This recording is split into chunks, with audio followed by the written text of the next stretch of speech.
How does a Hollywood cowboy who started out like this All right, birthday boy. Let's get a photo of you up here on Sugarfoot. end up becoming this? How do you feel about that?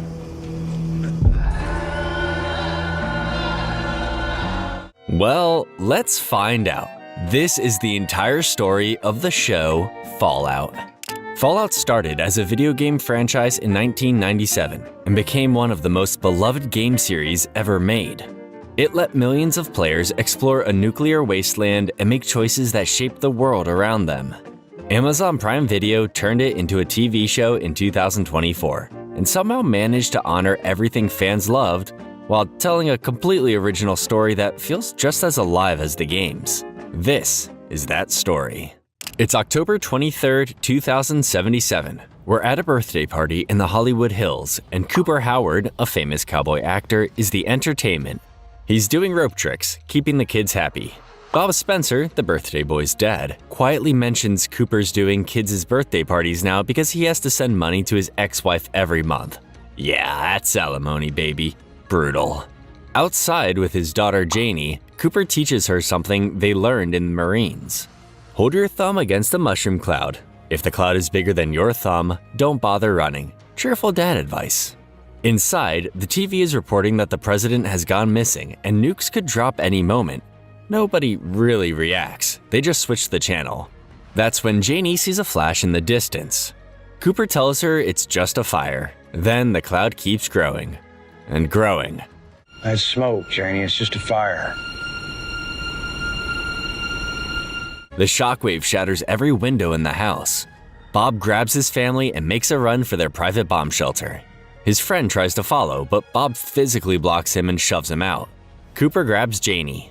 They jump on horseback and ride as more bombs fall on Los Angeles. Cut to 219 years later. We're underground now, deep inside Vault 33, one of a network of bunkers built to survive the nuclear apocalypse. Lucy McLean, a cheerful and capable young woman, is pitching herself to the Vault's governing council. She lists her skills one by one, almost like a job interview. She's applying for something called the Triennial Trade, a once every few years marriage exchange between neighboring vaults done to avoid inbreeding. The council approves her. Lucy's getting a husband from Vault 32 next door. Hank McLean, Lucy's father and the Vault's overseer, basically the guy in charge, gives her a little pep talk before the doors open. Chet, Lucy's cousin and the Vault gatekeeper, clearly has feelings for her, but she shuts that down fast. Apparently, they are cousins, and the whole reason this marriage trade exists in the first place is to stop exactly that kind of thing. Understandable. The doors open, and out steps Lee Moldover, who introduces herself as the new overseer of Vault 32. Lucy's husband-to-be is a guy named Monty, and honestly, he's not bad looking at all. Steph, Lucy's pregnant best friend, takes one look at him and goes, "Lucky you," right to Lucy's face. Girl said exactly what Lucy was thinking. The wedding happens. Hank gives a toast and mentions that with radiation levels dropping, the next generation might actually be able to live on the surface. After the reception, Lucy takes Monty back to their room. Meanwhile, Lucy's brother Norm wanders into Vault 32 and finds dead crops, a decayed corpse, and a vault that looks completely trashed. Something is very wrong. Back in Lucy's room, she hears screaming outside and faint gunshots in the distance. She rushes to the window and knows something is not right. That's when she grabs her Pip-Boy, a wrist-worn computer device that tracks information like radiation levels, and scans Monty. His radiation levels are off the charts. He's not a Vault Dweller. He's a raider from the surface.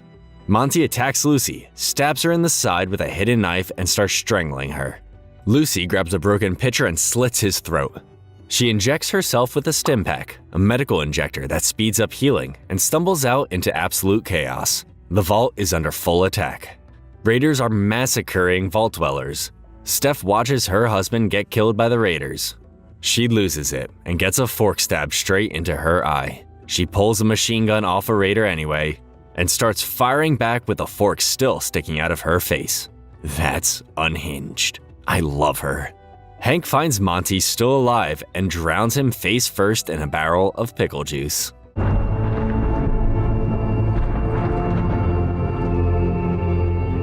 The raiders win.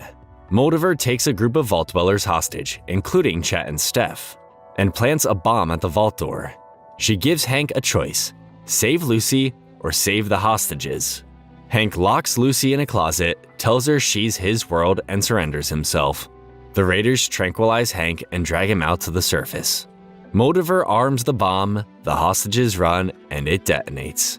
Now we meet Maximus, a young recruit in an organization called the Brotherhood of Steel, a military faction that hunts down pre-war technology and enforces order in the wasteland, using heavy weapons and powered armor suits. Maximus is at the bottom of the food chain. He gets hazed, bullied, and assigned to sewage duty.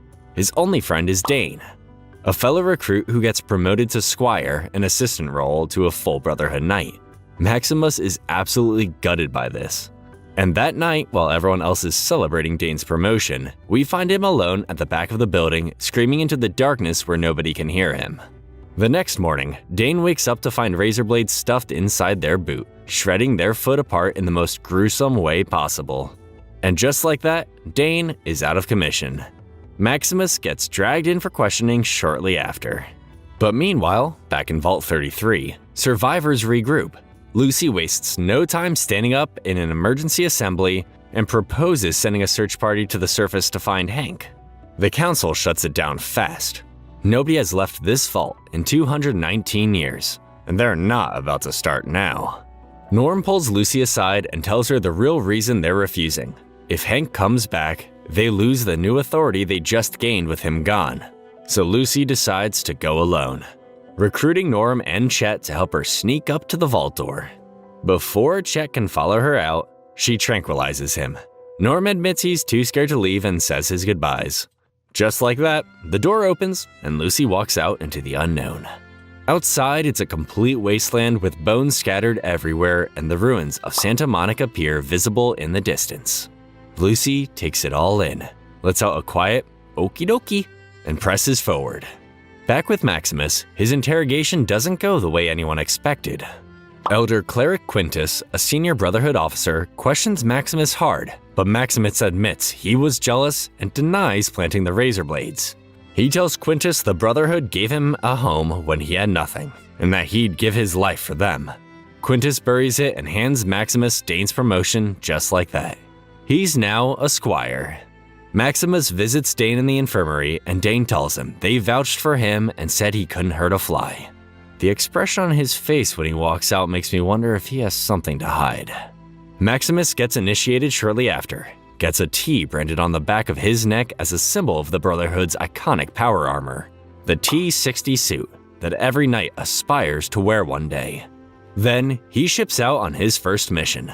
The target is a man who escaped from a group called the Enclave, a secretive and powerful pre-war organization carrying something dangerous. Each squad gets a search zone, and Maximus boards a vertibird, basically a military helicopter, with his assigned knight and heads out. Somewhere out in the wasteland, a trio of bounty hunters sneaks into a fortress and digs up a coffin buried in the dirt. Inside is the Ghoul, a bounty hunter who's been kept buried alive for years, dug up once a year and tortured. Ghouls are people so heavily exposed to radiation that their bodies mutated. They're disfigured, near immortal, and very hard to kill. These hunters test him with a chicken to check if he's gone full wild animal. He hasn't. He picks the chicken up and plays with it. Menacing. The lead hunter, Honcho, proposes they team up to chase the same Enclave fugitive the Brotherhood is hunting. The Enclave is a powerful and secretive government organization that survived the war underground, and has been running all kinds of shady experiments ever since. He mentions the target is heading for Moldover in California and that he knows the Ghoul is originally from there. That hits a nerve. The Ghoul lassos Honcho to the ground, uses one hunter as a human shield, blows the other's head off, and kicks Honcho into the open grave. Then he grabs his gear and walks off alone to claim the bounty himself. And yeah, I know you've been thinking this guy looks familiar. That's because he is. This Ghoul is Cooper Howard, the cowboy from the birthday party at the very start of the show. 219 years later, and the man is still out here taking it as it comes.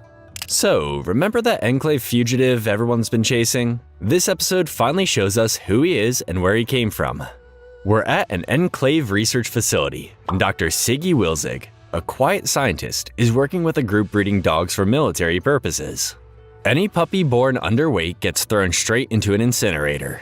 Wilzig can't stomach it, so he falsifies the records of one tiny female puppy to save her life. He names her CX404 and raises her in secret over the years. On top of that, Wilzig has been running his own unauthorized project on the side, and the result is a small glowing blue bead that he injects directly into his neck.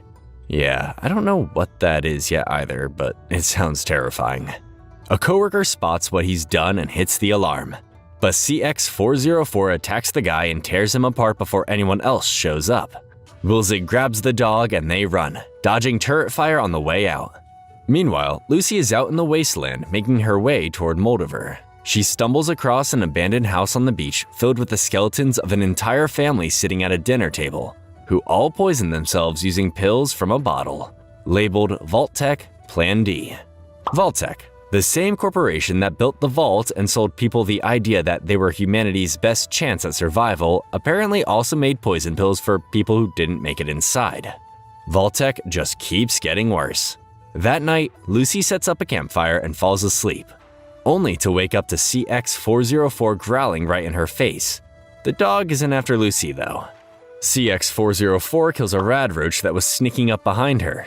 Basically a cockroach that got mutated by radiation and grew into something that can actually hurt you. That's when Lucy notices Wilzig sitting calmly by her fire. He warns her that lighting a fire at night in the wasteland is basically an open invitation to get killed and tells her she should go back to her vault. Lucy refuses and says she's not leaving without her dad. Wilzig tells her that the wasteland has a way of changing people, and the question is whether she'll still want the same things once she becomes something different altogether. Then, he walks off into the dark. Cut to Maximus, still on the vertibird with Knight Titus. Titus is a senior Brotherhood of Steel soldier that Maximus has been assigned to serve under, who turns out to be a complete nightmare to work with. Titus ignores every attempt Maximus makes at conversation and orders him to clean the groin plate of his armor. Then, out of pure boredom, Titus demands they land the vertibird miles away from where they're supposed to be, just so he can shoot something. They get off and start walking through the wilderness on foot. Maximus carries all the gear. Eventually, they find the same cave where Wilzig and CX404 stop to rest. Inside, they spot bones and a severed hand the dog dragged out. Titus orders Maximus to go inside the cave without any armor. Maximus points out he has no protection. That's when they encounter Yagwe, a massive bear mutated by radiation. Think a grizzly bear, but bigger and angrier. It sneaks up on Titus from behind.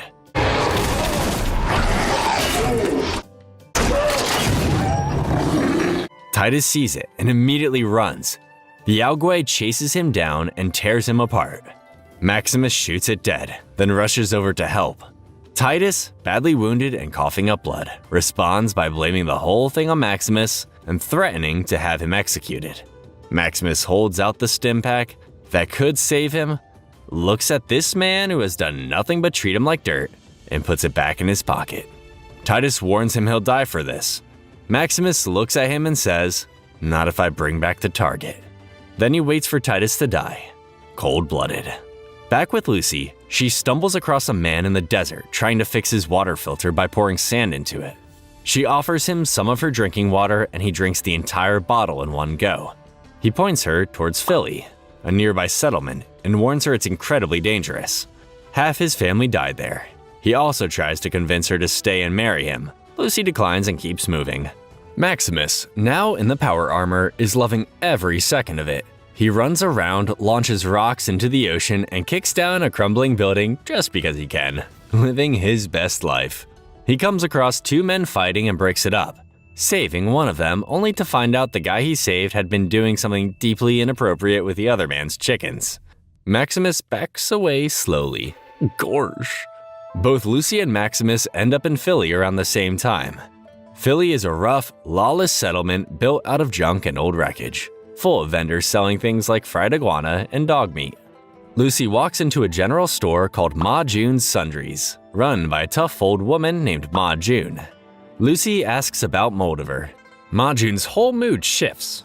She tells Lucy to get out and calls the vaults nothing but holes in the ground for rich people to hide in while everyone else burns. Lucy leaves, and right outside she runs into Wilzig again. She knows details about Vault 33 that he shouldn't, right down to the crops they grow. Before Lucy can get any answers out of him, the ghoul appears. He announces there's a bounty on Wilzig's head. And when Ma June reveals she's been paid to give Wilzig safe passage out of Philly, the ghoul skips the conversation entirely and shoots Wilzig's left foot clean off. Ma June hits the ground. It immediately offers 1,000 bottle caps, which are basically the Wasteland's version of money, to whoever kills the ghoul.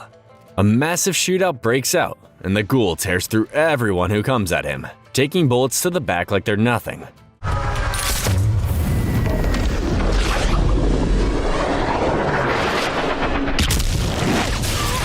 While all this chaos is happening, Lucy slips into Ma June's back room and finds a transaction ledger with Moldiver's name written in it. She heads back outside and tries to talk the ghoul down. When that doesn't work, she shoots him with her tranquilizer gun. He pulls the dart out of his chest and tells her that's a very small drop in a very, very large bucket of drugs. Of course it is. That's when Maximus crashes into Philly in his power armor and orders the ghoul to stand down. He throws himself in front of Lucy, shielding her from the ghoul's shots, and tells her to get Wilzig to safety while he handles things. Lucy and Ma June drag Wilzig into the shop. Ma June attaches a metal prosthetic foot to Wilzig's stump in the most brutal way possible, basically just grinding the wound down to fit it. Ma June tells Lucy to escort Wilzig to her client. Lucy refuses until Ma June reveals the client is Moldiver herself. That changes everything. Ma June programs Moldiver's coordinates into Lucy's Pip-Boy, and Lucy walks Wilzig out of Philly as the fight outside rages on. Outside, the ghoul figures out pretty quickly that Maximus has no idea how to properly control the power armor. He exploits every weakness until Maximus gets his foot stuck in some loose floorboards, then severs a breathing tube on the suit, causing it to malfunction and rocket Maximus across town into a junkyard. So much for that. The ghoul goes back to find Wilzig gone. On his way out, he spots CX-404 dying on the ground from the knife wound he gave her earlier. He pauses, pulls out a stim pack, and heals her. Didn't see that coming. CX-404 gets up and starts tracking Wilzig's scent, with the ghoul following close behind. The next day, Lucy and Wilzig stop to rest near a crashed satellite outside Los Angeles. Wilzig is getting worse and tells Lucy he's not going to make it to the destination alive. Lucy tries to push him forward, but he reveals he already swallowed a poison pill, knowing he was done for. He tells Lucy she doesn't need to bring all of him to Moldiver, just his head. The glowing thing he injected into his neck back at the Enclave is what Moldiver actually needs, and it's still in there. He hands her his buzzsaw and tells her to cut it off, calling her Miss McLean, a name she never gave him. Lucy is shocked. Before she can ask how he knows who she is, Wilzig dies. Lucy stares at the buzzsaw. Well, that escalated. We kick off with a flashback. Cooper Howard is on a film set before the bombs ever fell, playing a sheriff in a western called The Man from Dead Horse. He's supposed to shoot the villain dead in the final scene, but pushes back on it. The director explains that the writer who originally crafted the scene got fired for having communist ties, and that the new direction is all about raw individualism in a lawless world. Cooper cuts the conversation short when he spots his wife Barb, who hands him a costume we don't get to see just yet, and the two of them head off with Janie in tow. We'll come back to this. Back in the wasteland, the ghoul finds Wilzig's headless body with CX-404 by his side. He starts coughing badly and downs a vial of some kind of medicine to settle it. Whatever that stuff is, he clearly can't survive without it. He spots Lucy's footprints in the dirt and follows them. Meanwhile, Lucy is making her way through the ruins of Hollywood with Wilzig's head in her bag. She sets up camp for the night and inspects the head by firelight, finding the glowing blue bead Wilzig injected into the back of his skull. When she tries to touch it, it zaps her right through the skin. She can't figure it out, so she sticks a tracking chip into the head just in case she loses it. Smart girl. We cut to Maximus, still in Philly, trying to repair his damaged power armor after the fight with the ghoul. The Brotherhood's radio crackles, and a senior officer named Petty Officer Shortsight calls in, asking for Knight Titus. Maximus panics and tries to impersonate Titus on the line, claiming his squire, meaning himself, was killed in battle. Shortsight buys it, but immediately says he's sending a replacement squire. Maximus destroys the radio before anything else slips out, and rushes into Philly to find a mechanic who can fix the broken part on his armor. The repair costs 5 bottle caps. Maximus only has 4, so he sells one of his teeth to make up the difference. The mechanic fixes it in about 2 seconds. A whole tooth for that. Extra if you do it fast.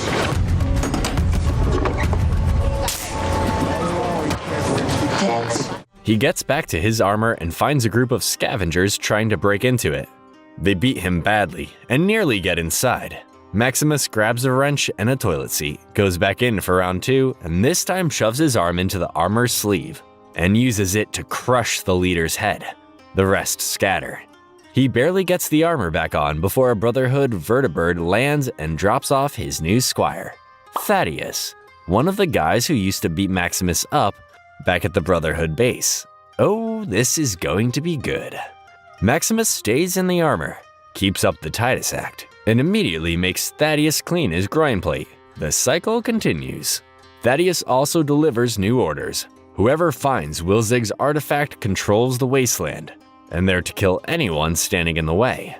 Back with Lucy, she reaches a flooded stretch of Hollywood Boulevard that's turned into a giant lake. She spots a baby deer grazing by the water and stops to watch it. Then, a massive mutant creature bursts out of the water and drags the deer under. It's called a gulper, and is like a giant salamander with human fingers inside its mouth instead of teeth. Lucy tries to run, but the gulper swipes Wilzig's head right out of her bag and pulls it into the lake. That's when the ghoul appears behind her with a gun. She explains the head is gone and points at the water. The ghoul takes one look at the mess nearby and confirms the gulper got it. Great. We take a quick check-in at Vault 33. Chet has been stripped of his gatekeeper role as punishment for helping Lucy escape, and is completely lost without it. Norm gets dragged before the council, and after mouthing off, gets assigned to deliver food to the raiders locked up in the vault's prison cells. The council holds a meeting about what to do with the 16 captured raiders. The interim leaders, Woody Thomas and Reg McPhee, suggest rehabilitating the raiders and teaching them Shakespeare, calculus, and moral philosophy. Sure. Norm loudly suggests they just execute them. The council shuts that down. Then, an engineer walks in with urgent news, and the council forces him to say it in front of everyone. The vault's water chip is broken. They have less than 2 months of water left. The room erupts into panic. Steph, still sporting an eye patch from the fork incident, quietly pulls Norm aside and tells him she agrees with him about the raiders. Girl went from getting a fork stabbed in her eye to plotting executions. Villain arc activated. Meanwhile, the ghoul ties Lucy to a pulley system by the lake and starts dunking her into the radioactive water over and over. Lucy screams that he's torturing her. The ghoul calmly explains that he actually thinks torture doesn't work and isn't doing that at all. He's using her as bait to lure the gulper back up. Oh. The gulper surfaces and goes straight for Lucy, getting her part way into its mouth before she grabs the ghoul's saddlebag and beats the creature back into the water.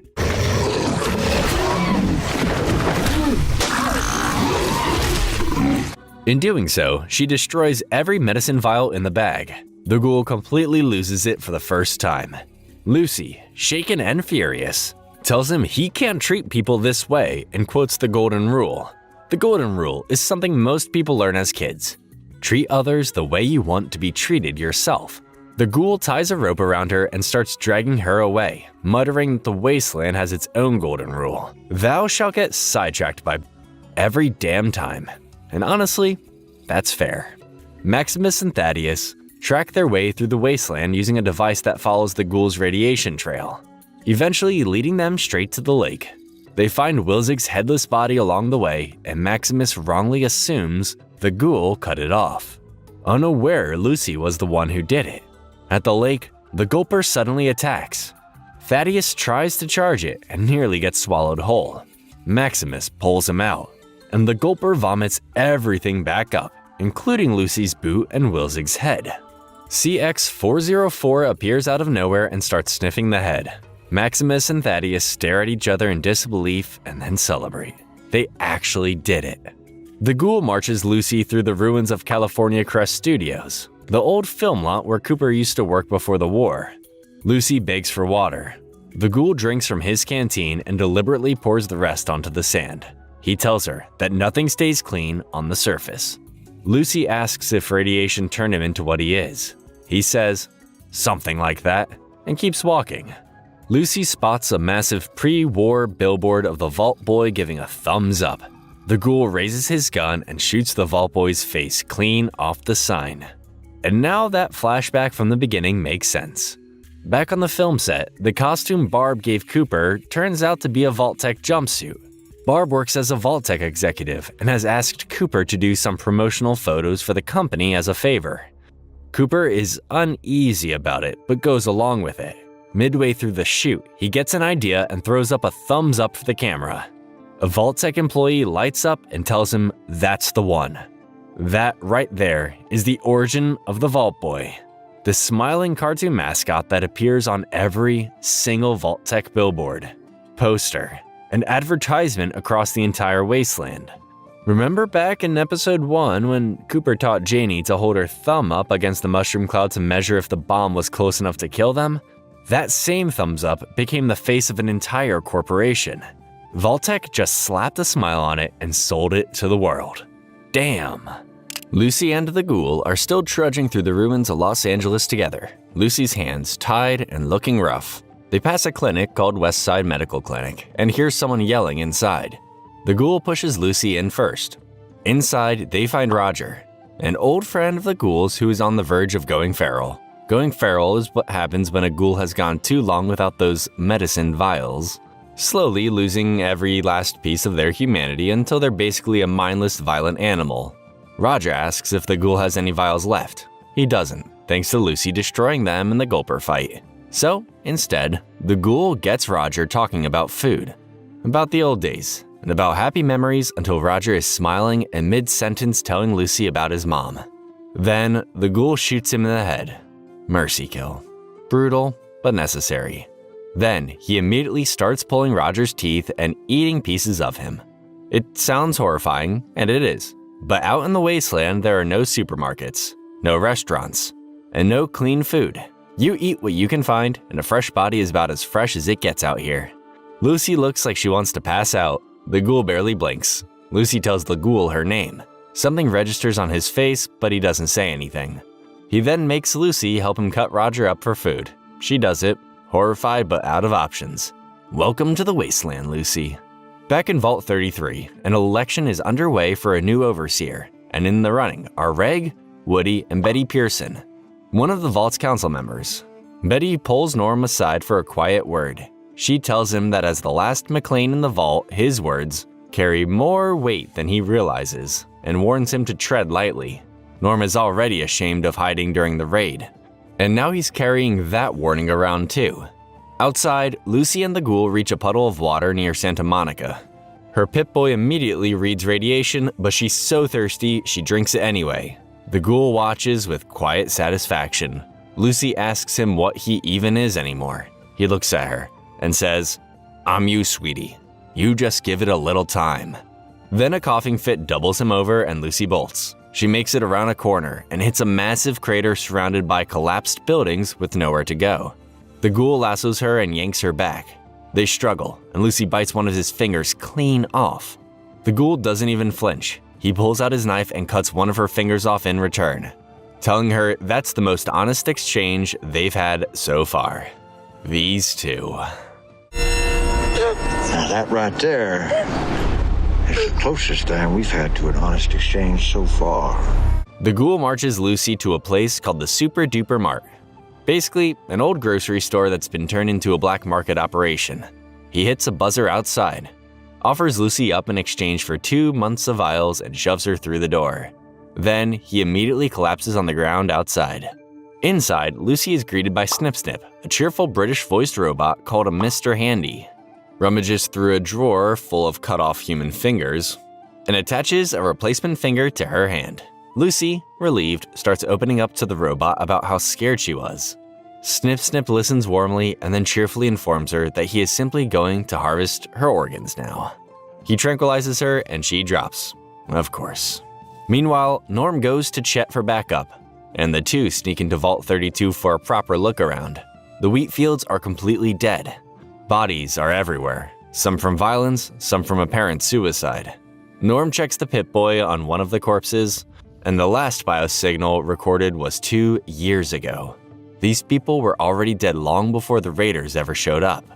One body sits in front of a looping TV program about mice in a cage who start killing each other when their space gets too crowded. Written on the wall in blood are the words, "We know the truth." They push deeper and find the Overseer dead at his desk, scrawled on the wall behind him. Norm accesses the Overseer's computer and pulls up the vault door logs. The door was opened from the outside using a Pip-Boy registered to his mother, Rose McLean. His mother opened the door. Back in the Super Duper Mart, Lucy comes to on a gurney being wheeled past a refrigerator aisle full of ghouls locked in glass cases, their organs for sale. Snip Snip's two bosses, Huey and Squirrel, order him to cut Lucy up immediately. Snip Snip wheels her into a back room and brings out his buzzsaw.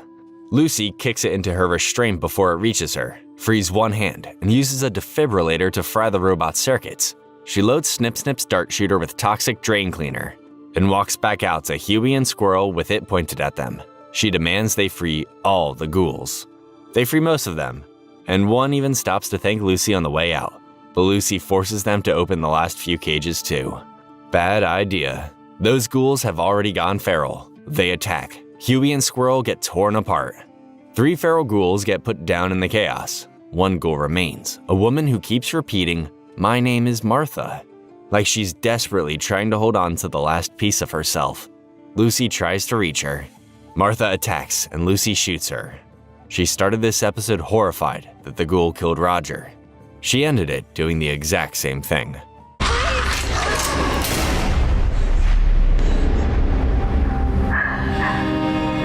Lucy walks out of the Super Duper Mart looking like a completely different person. Patched up, with scavenged leather gear and a new finger. The ghoul is still on the ground outside, barely alive without his vials. Lucy looks at him for a long moment. Then, she puts the vials down in front of him and says, "Golden rule, and walks away alone. The ghoul crawls inside, gorges himself on every vial and chem in the building, and eventually finds a tape sitting by a TV. It's the man from Dead Horse, the movie he was filming in the flashback last episode. He pops it in and watches his younger self shoot the villain dead, the exact scene he argued against filming all those years ago. He sits there in silence among the bodies and watches. Maximus and Thaddeus are camped out together, celebrating finally getting their hands on Wilzig's head. Things have actually gotten pretty comfortable between them, which makes what happened next sting a little more.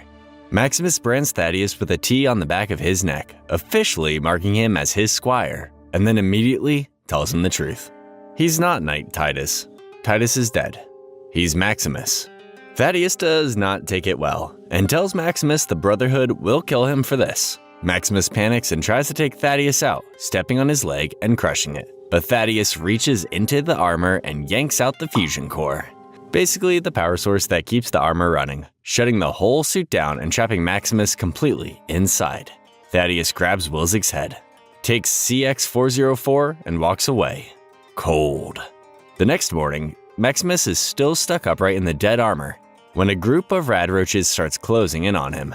One gets shot off the armor and Lucy appears, stomping the rest of them into the ground. She finds Maximus trapped inside his suit and he tries to convince her to let him out. Lucy has had the worst week of her life and trusts nobody, so she pushes back. Maximus notices she has radiation sickness from the dirty water the ghoul made her drink, and tells her he has Radaway, a medicine that flushes radiation out of your body. They make a deal. She frees him, he treats her. Lucy overrides the armor manually, something she knows how to do from old engineering manuals she studied in the vault. The second Maximus is out, Lucy collapses. He keeps his word and treats her. Lucy comes around and they talk. Maximus admits he thought vaults were full of monsters, not actual people. When Lucy asks his name, he tells her he's Knight Titus. He's still lying even to the person saving his life. Classic Maximus. Lucy realizes they're both after Wilzig's head and pulls out her tracker. She offers him a deal. She helps him find the head to bring back to the Brotherhood, and in return, the Brotherhood sends knights to help rescue her dad from Moldiver. Maximus agrees, and they set off together. They hit a bridge and find two strangers on the other side. Everyone claims to be unarmed. Lucy tries to broker a peaceful crossing, counts to 3, and has everyone raise their hands as they pass each other. It almost works. Then the strangers spot Lucy's Pip-Boy and start shooting. Maximus grabs Lucy's gun and drops them both, taking a bullet in the arm in the process.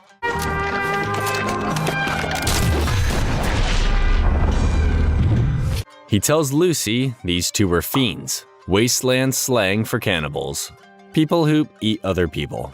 Lucy stares at him and says, "I hate it up here." Fair. Back at Vault 33, Election Day arrives, and Betty wins by a landslide with 98% of the vote. Norm digs into the Vault's records and discovers something strange. Every single overseer that Vault 33 and Vault 32 have ever had came from Vault 31, including Betty and his own father, Hank. There's even a saying in the Vault about it. When things get glum, vote 31. Norm brings it up to Chet, who brushes it off and says Vault 31 just had better resources and a stronger education system. Norm goes to Steph, who is also from Vault 31, and asks what it was like there. All she can come up with is that the mashed potatoes were better. Norm stares at her. That's the exact same answer his father always gave. Something is wrong. Meanwhile, back on the surface, the trail leads them to Shady Sands, or what's left of it. A billboard on the road says it was once the first capital of the New California Republic, also called the NCR, a large civilization that formed after the war and tried to rebuild society. With a population of over 34,000 people, Lucy stops dead. She was raised to believe that the whole point of the vaults was to come back up one day and restart civilization, which is what they call Reclamation Day. But people already tried that. Tens of thousands of them, and it worked. Until it didn't. Maximus shows her the crater where Shady Sands used to be. Lucy asks what happened. Maximus says it's the same thing that always happens. Everyone wants to save the world, they just disagree on how. Lucy asks if anyone survived. Maximus gets quiet and tells her he did, hiding in a refrigerator as a kid before the Brotherhood found him. Maximus starts swaying, and Lucy realizes his bullet wound is worse than a graze. She spots a nearby building called Hawthorne Medical Laboratories and heads straight for it. Neither of them notices the Vault-Tec logo stamped on the ground outside. Lucy goes in first, gun drawn. A few minutes pass, and Maximus follows. Inside, he finds a dark office full of clean, untouched desks and working terminals, which is already strange. A pulsing light in the ceiling guides him down a hallway to a door labeled medical supplies. He opens it and finds a painted wall on the other side. It's a trap. The door behind him locks. Gas pours from the ceiling, and the floor drops out from under him. Back underground, Betty holds a vault-wide meeting and announces a plan to resettle Vault 32, moving some of Vault 33's population in. She leads everyone on a tour through Vault 32, and it's spotless. Fresh wallpaper. No blood. No bodies. No sign of anything Norm and Chet found the day before. The computer in the Overseer's office, the one with the incriminating door logs, has been smashed.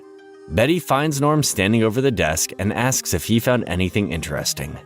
Norm keeps his face straight and tells her she did a great job cleaning up. Betty smiles. Norm asks what happened to his mother's Pip-Boy after she died. Betty tells him it was buried with her and that she knows because she and Hank buried Rose themselves. If you ask me, Betty knows way more than she's letting on. And while all that is going on below ground, Lucy and Maximus are having their own problems. They both come to on stretchers in a place neither of them recognizes. Lucy gets up, peeks through a nearby window, and her face lights up. She turns to Maximus and tells them they're going to be fine. They're in the best place in the world, a vault. Oh no. We open with a flashback. Cooper Howard is filming a commercial for Vault-Tec, showing off Vault 4, an underground community run entirely by scientists. Cooper plays the charming pitchman, walking the camera through the vault and introducing a family called the Hawthorns, who are doing a 5-year trial run to prove the vaults can work. File that away. After the shoot wraps, Cooper gets cornered by Bud Askins, a Vault-Tec executive who previously worked at the defense company that designed the T-45 power armor. Cooper, a war veteran, tells him bluntly that the design flaws in that armor got a lot of his fellow soldiers killed. Bud shrugs it off and starts talking about how the ultimate weapon is time, and the future comes down to one word: management. Cooper walks away the second he can and finds Barb, who tells him they're hosting the commercial wrap party at their house. Of course they are. At the party, Cooper is miserable among the Vault-Tec crowd. Outside by the pool, he finds his old friend Sebastian Leslie, a fellow actor who sold his voice rights to a robot company called Robco and got paid $186,000 for it. Sebastian is the only one of Cooper's actor friends who showed up tonight because everyone else has distanced themselves from the guy they're calling the pitchman for the end of the world. Cooper tells him that he actually lost a movie role over the Vault-Tec ads. Sebastian barely blinks. He tells Cooper the future is products. The apocalypse is a product, and the people who embrace that are the ones who come out on top. They toast to the future, and neither of them looks convinced. Meanwhile, in the present, the ghoul wakes up on the super-duper Mart floor after his drug binge and finds a group of men in sheriff outfits standing over him, calling themselves the government. They knock him out and drag him away. Cut to Vault 4 in the present. Lucy and Maximus are both patched up and in quarantine. A doctor pulls a rotten human tooth out of Maximus's arm. Turns out, that's what the cannibals used as ammunition. Wasteland things. Their caretaker, Birdie, tells them she was born on the surface in Shady Sands and that most of Vault 4's residents are survivors from there. While they wait out quarantine, Lucy casually asks Maximus if he wants to engage in some hanky-panky. Maximus completely short-circuits. He describes the general concept of finishing in the most painfully confused way possible, wondering if it's against Brotherhood rules. Lucy fills him in that it's actually just normal. They don't end up doing anything. A Knight of the Brotherhood. We're not supposed to. Okie dokie. The camera pulls back to reveal the room they're in is labeled test subjects. Classic Vault-Tec. Out of quarantine, Lucy and Maximus eat in the atrium. Lucy is thrilled to be back among Vault dwellers. Maximus thinks everyone smiling all the time is a cult red flag. Overseer Benjamin comes over to welcome them, and both Lucy and Maximus immediately notice he has a single eye directly in the center of his forehead. Benjamin runs through the Vault rules and mentions that level 12 is completely off limits. Lucy also starts noticing other residents have strange mutations. One man has a nose growing out of his forehead. A woman has glowing blue eyes and tentacles on her chin. Where are they? Back to the flashback. Cooper and Barb are relaxing at home when she pulls out a Pip-Boy. Cooper has never seen her wear one before. She tells him Vault-Tec licensed them from Robco and plans to integrate them into the vaults. Cooper pushes back and suggests they quit, buy a ranch, and go back to being real people. Barb shuts it down and tells him the job guarantees their family a spot in one of the good vaults. Cooper asks what that means. She tells him to trust her and changes the subject. He should not trust her. Soon after, Cooper meets his old war buddy Charlie Whiteknife at a bar. Charlie lays it all out. Vault-Tec is a $1 trillion company that owns half of everything and has a financial duty to keep the war going because peace means nobody buys vaults. They are selling the end of the world and making a fortune doing it. Charlie tells Cooper about a meeting where he can learn the full truth and gives him the address. A few days later, Barb mentions over dinner that dogs won't be allowed in the vaults. It's an avoidable inefficiency. Cooper loses it. He went to war to protect people's freedom, and now a corporation is telling him he can't bring his dog into a bunker he paid for. Barb tells him to calm down and drops the real news.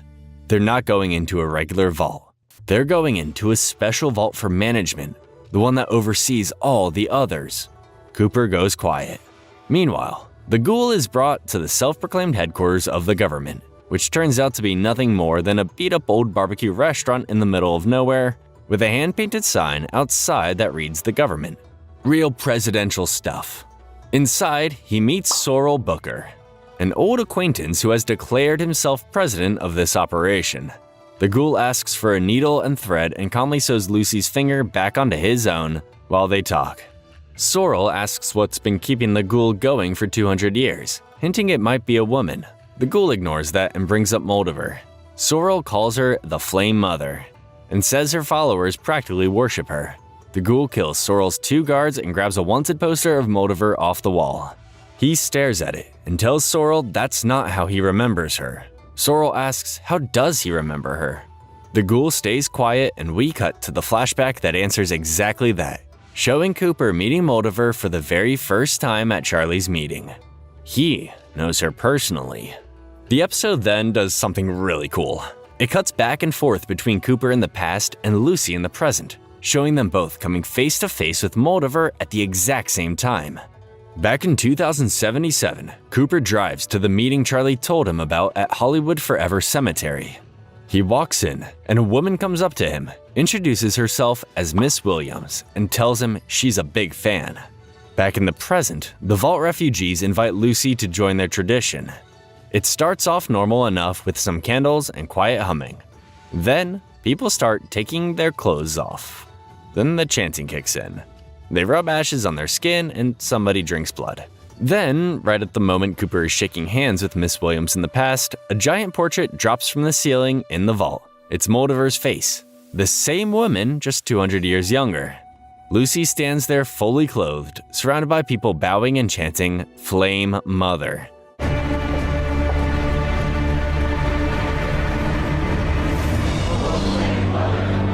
While Cooper has no idea who he's really talking to.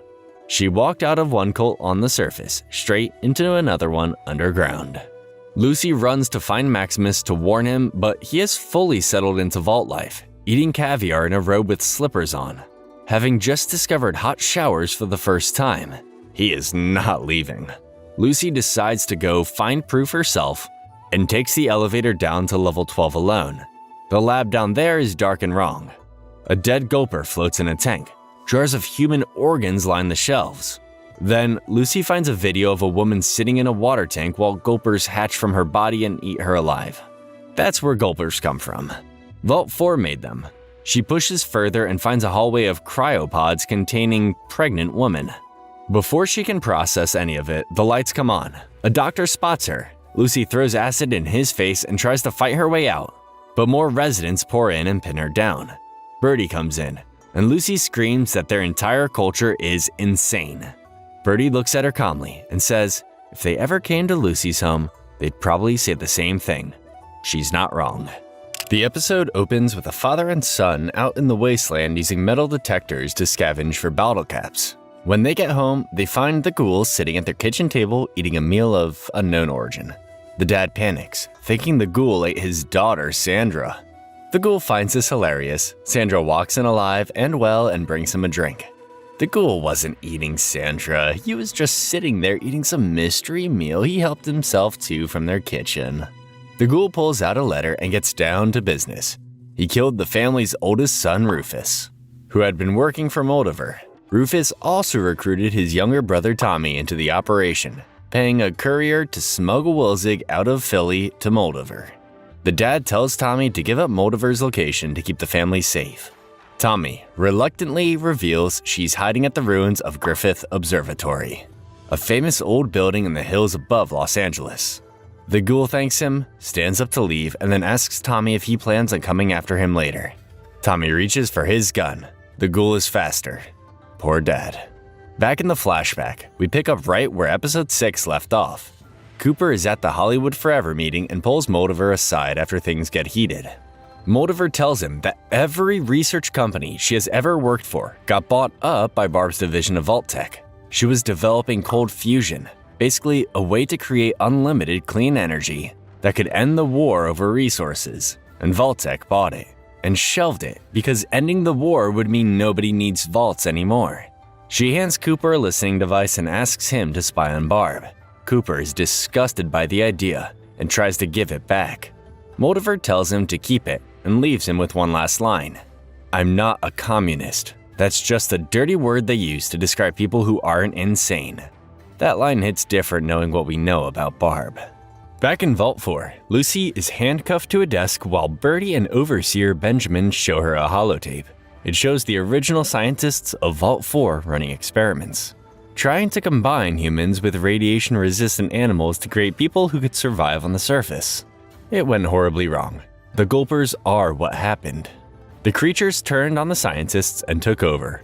The Vault residents now use Level 12 to care for the people still suffering from those original experiments, which is why it was off limits.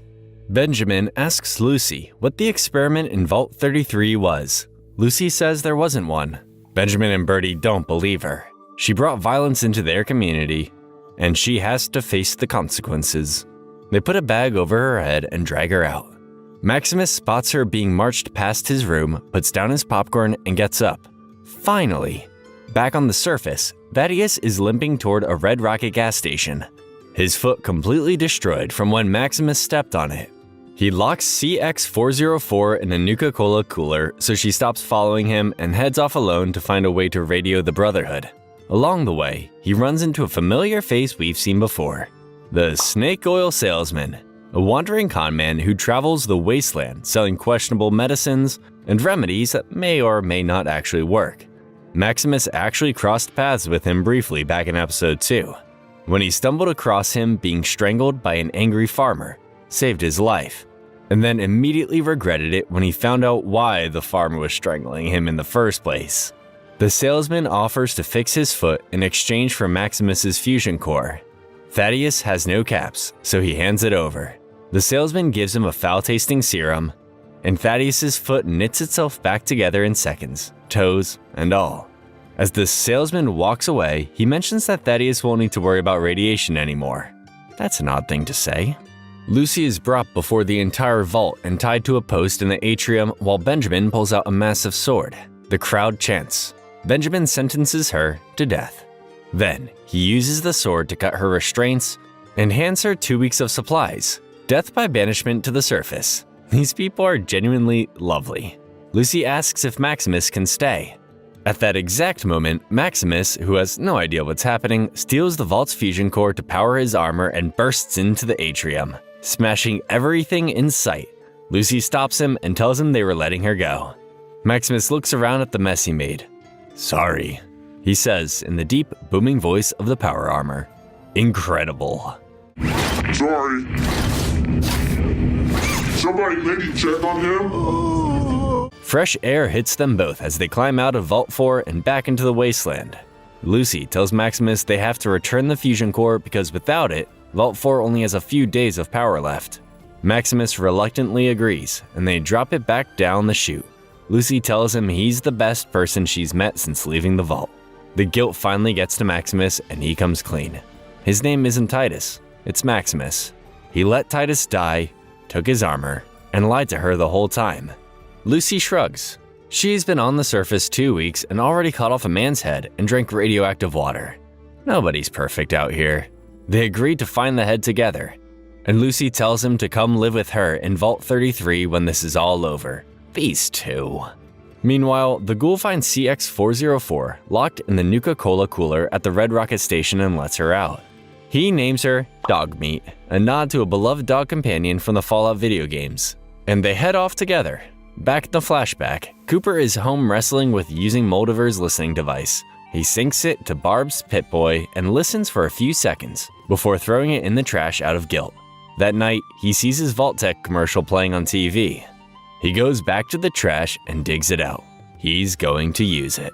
Sure enough, Thaddeus makes it to KPSS radio station, a wasteland radio station run by a lone DJ who broadcasts old fiddle music to nobody in particular, and uses the equipment to call for a Brotherhood pickup.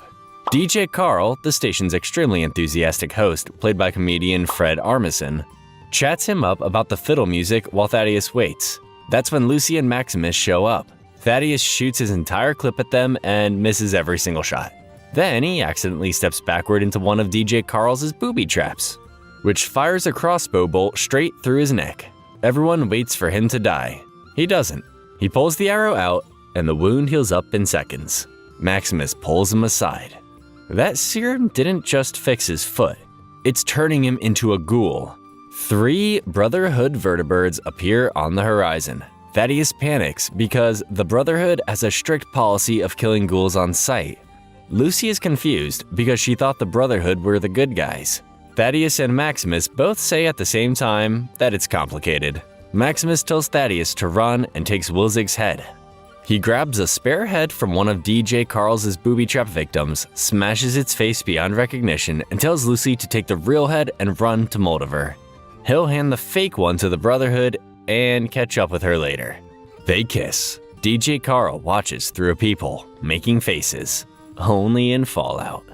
Lucy tells him to find her in Vault 33 and runs. Back in Vault 33, Norm shows up to deliver food to the Raider prisoners and finds them all dead from rat poison. Betty pulls him aside and tells him that his call for violence at the assembly had consequences. Betty poisoned them and is blaming Norm. Betty then announces new vault assignments. Chet, Steph, her baby, and several others are moving to Vault 32. Norm stays in Vault 33. Norm goes to Chet and tries to convince him to keep investigating. Chet says he's done. He has a family now and doesn't want trouble. Norm calls him a coward. Chet looks at him and says, "We all are, Norm. That's why we live in a vault." That one stings. Once everyone moves into Vault 32 and Betty is distracted, Norm sneaks into her office and hacks into her computer. He sends a message to the Vault 31 overseer pretending to be Betty, saying she needs to return to Vault 31. The overseer asks if she has been compromised. Norm says the mission isn't going as planned. The overseer tells Betty to come to Vault 31 immediately. Norm walks to the Vault 31 door, and it opens for him. He steps inside. The door grinds shut behind him. Vault 31 looks completely empty. Norm walks through silent corridors, following a strange mechanical sound, until he turns a corner and stops dead. The episode cuts to black. What is in there?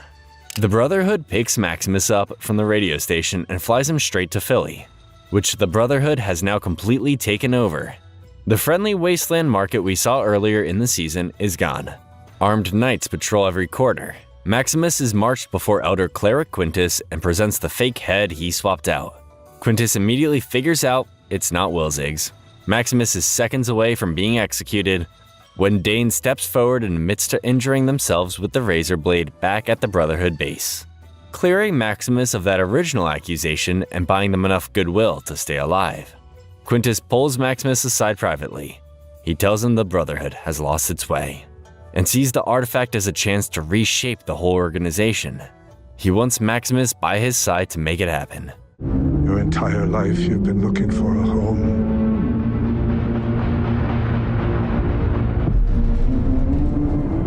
Maximus agrees to lead them to the real head. He has no intention of letting Quintus have it. Lucy makes it to the Griffith Observatory, Moldover's base of operations and the last stronghold of what remains of the New California Republic. The gates are built from scrap metal, and the courtyard is packed with NCR civilians and refugees. Lucy even spots one of the ghouls she freed from the Super Duper Mart in the crowd. She's escorted inside to Moldover's control room, where Hank is locked in a birdcage hanging from the ceiling.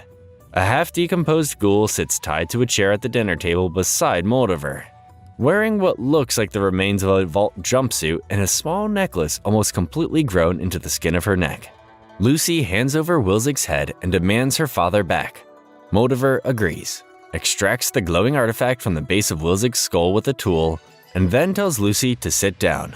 Because before Hank goes anywhere, there are some things Lucy needs to know about who her father really is. Hank immediately starts begging her not to listen. At the same time, Norm is deeper inside Vault 31, where he finds the source of the mechanical whirring from the last episode. It's Bud Askins, the Vault Tech executive from Cooper's flashbacks, except now he's nothing more than a brain floating in a glass jar attached to a small robot. Bud tries to stop Norm from going any further, lunging at him with a tiny syringe attached to his robot body. Norm sidesteps him with ease, most pathetic villain in the wasteland. Norm pushes past Bud and finds a massive room full of cryopods. Every single person in Vault 31 has been frozen since before the war. These are Bud's Buds, a training program of pre-war Vault-Tec Junior executives, kept on ice and periodically thawed out to oversee Vaults 32 and 33. Hank's pod is there. Betty's pod is there too, both already opened. And among the names on the list of frozen residents is Steph. She was never just a Vault dweller. In the flashback, Cooper follows Barb into Vault-Tec headquarters, staying close enough to keep the listening device connected to her Pip-Boy. He's shown into a waiting room by Barb's assistant, Betty Pearson, the same Betty who just became overseer of Vault 33 in the present day. While he waits, Cooper puts in his earpiece and listens. In a dimly lit room below, Barb is chairing a secret meeting with the heads of the most powerful corporations in America. Robco Industries, Big MT, West-Tec, and Repcon Aerospace are all at the table. They're bickering over resources and survival until Barb brings the room to order. She proposes giving each corporation their own vaults to run their own experiments, with no government oversight and no rules. The executives light up. Someone asks how Vault-Tec can guarantee there will actually be a nuclear war to make the vaults necessary. Barb's answer stops Cooper cold. Vault-Tec will drop the bombs themselves. They will start the apocalypse on purpose to protect their investments. Cooper sits in the waiting room listening to his wife condemn the entire human race. That's when Betty walks back in with Barb's new assistant, who turns out to be a young, bright-eyed Hank McClane, gushing about Cooper's movies and asking for an autograph. Yes, Lucy's father. Cooper stares at him. Back at the observatory, Moldover keeps going. She tells Lucy that Hank was never born in a vault. He's a pre-war Vault-Tec executive who is frozen in Vault 31 and periodically thawed out to oversee and control Vaults 32 and 33, keeping them in line with Vault-Tec's plan to eventually recolonize the surface on their own terms. He never told Lucy's mother Rose the truth about any of it, but Rose was smart. She figured out that Vault's water supply was being siphoned from somewhere on the surface, which meant the surface was already inhabited. When she confronts Hank, he shut her down and told her to never mention it again. That's when Rose knew he was hiding something. She ran, taking Lucy and Norm with her to the surface, and they found Shady Sands. Lucy lived there as a little girl, and here's the part that hits the hardest. Lucy has a memory from her childhood of her mom taking her to see a big warm light inside the vault, something she always thought was an artificial sun built to make the underground feel more like home. That memory was real. That light was the actual sun. Lucy grew up outside the vault in Shady Sands and never even knew it. Hank tracked them down, and when Rose refused to come back, he took the children and had Shady Sands bombed off the map. He destroyed it himself. Moldover then asks Lucy to look more carefully at the ghoul sitting at the table. Lucy looks. She sees the necklace grown into the ghoul's neck. It's her mother's necklace. Rose McClane didn't die. She survived the bombing of Shady Sands and spent over 2 decades slowly going feral. Sitting right here at this table. Lucy breaks down completely. Hank tells her Moldover is lying. Lucy doesn't even look at him. It turns out the cold fusion reactor can only be switched on by a Vault-Tec executive using a special authorization code, and Hank is the only one in the room who has it. Lucy tells him to give Moldover the code. Hank's face falls. He enters it. The cold fusion reactor starts powering up. Meanwhile, Norm gets trapped in Vault 31. Bud's brain robot informs him the vault won't open until it's time for the frozen executives to take over the surface, which could be hundreds of years away. The only way Norm survives is by climbing into one of the cryopods and freezing himself. This would mean going to sleep and waking up hundreds of years from now, with no idea what the world looks like by then. Norm stands in front of the pods and stares at them. The episode cuts away before we see what he decides. We may never know. Back with Lucy and Moldover, the cold fusion reactor starts powering up. As it hits 100% and the device fully activates, alarms start blaring across the observatory. Outside, the Brotherhood launches a full aerial assault on the observatory. Vertibirds swarm the sky, and knights pour through the gates, gunning down NCR defenders in the courtyard. Moldover rallies her forces and heads out to fight, leaving Lucy and Hank alone. That's when the ghoul slips in through a back entrance. He knows power armor inside and out from his days in the Marines, and picks off the Brotherhood Knights one by one, exploiting a weak spot under the chest plate. then kills the lights to take out the rest in the dark. Maximus breaks away from the chaos and makes it to the control room just as Lucy is standing over her father's cage. Lucy tries to warn him, but it's too late. Hank grabs a suit of power armor from a fallen Brotherhood soldier and uses it to punch Maximus straight into the wall, knocking him out cold. You're coming with me.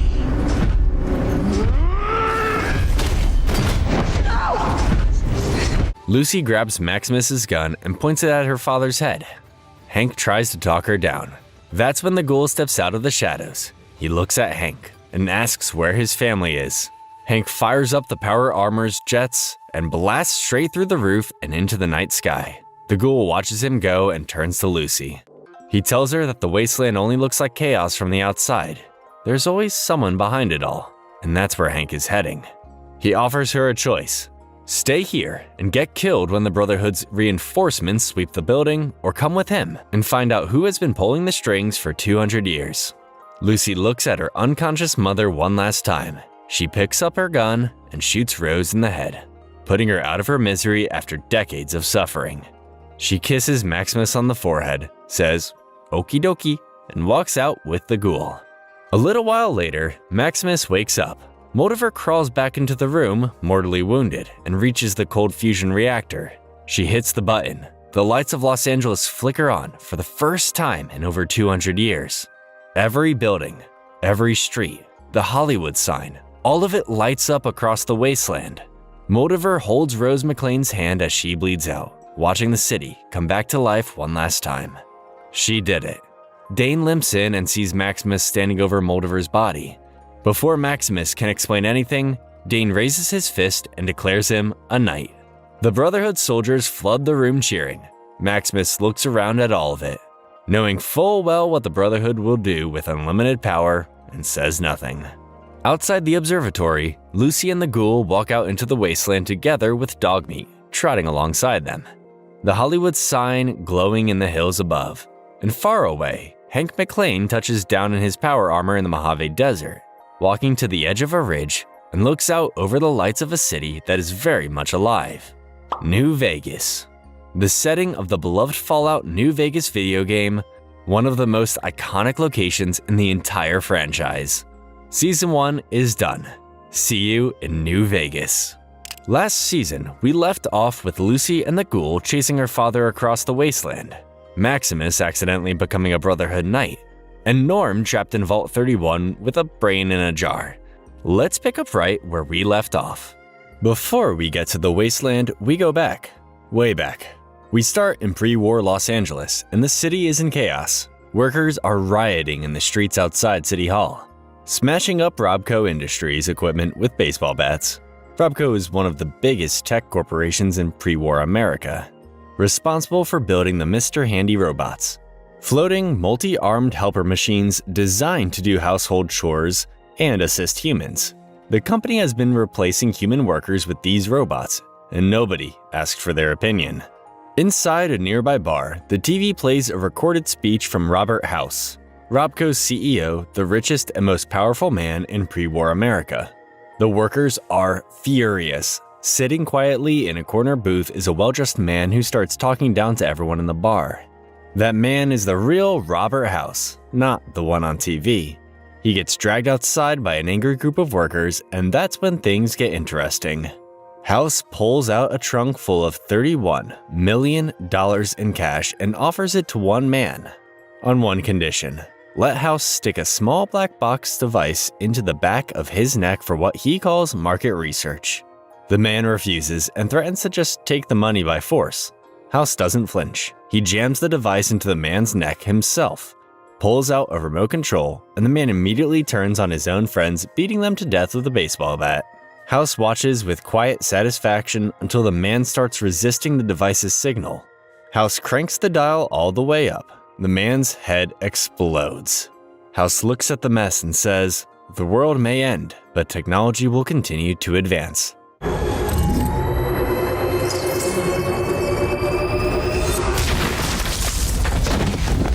Ladies and gentlemen, Robert House.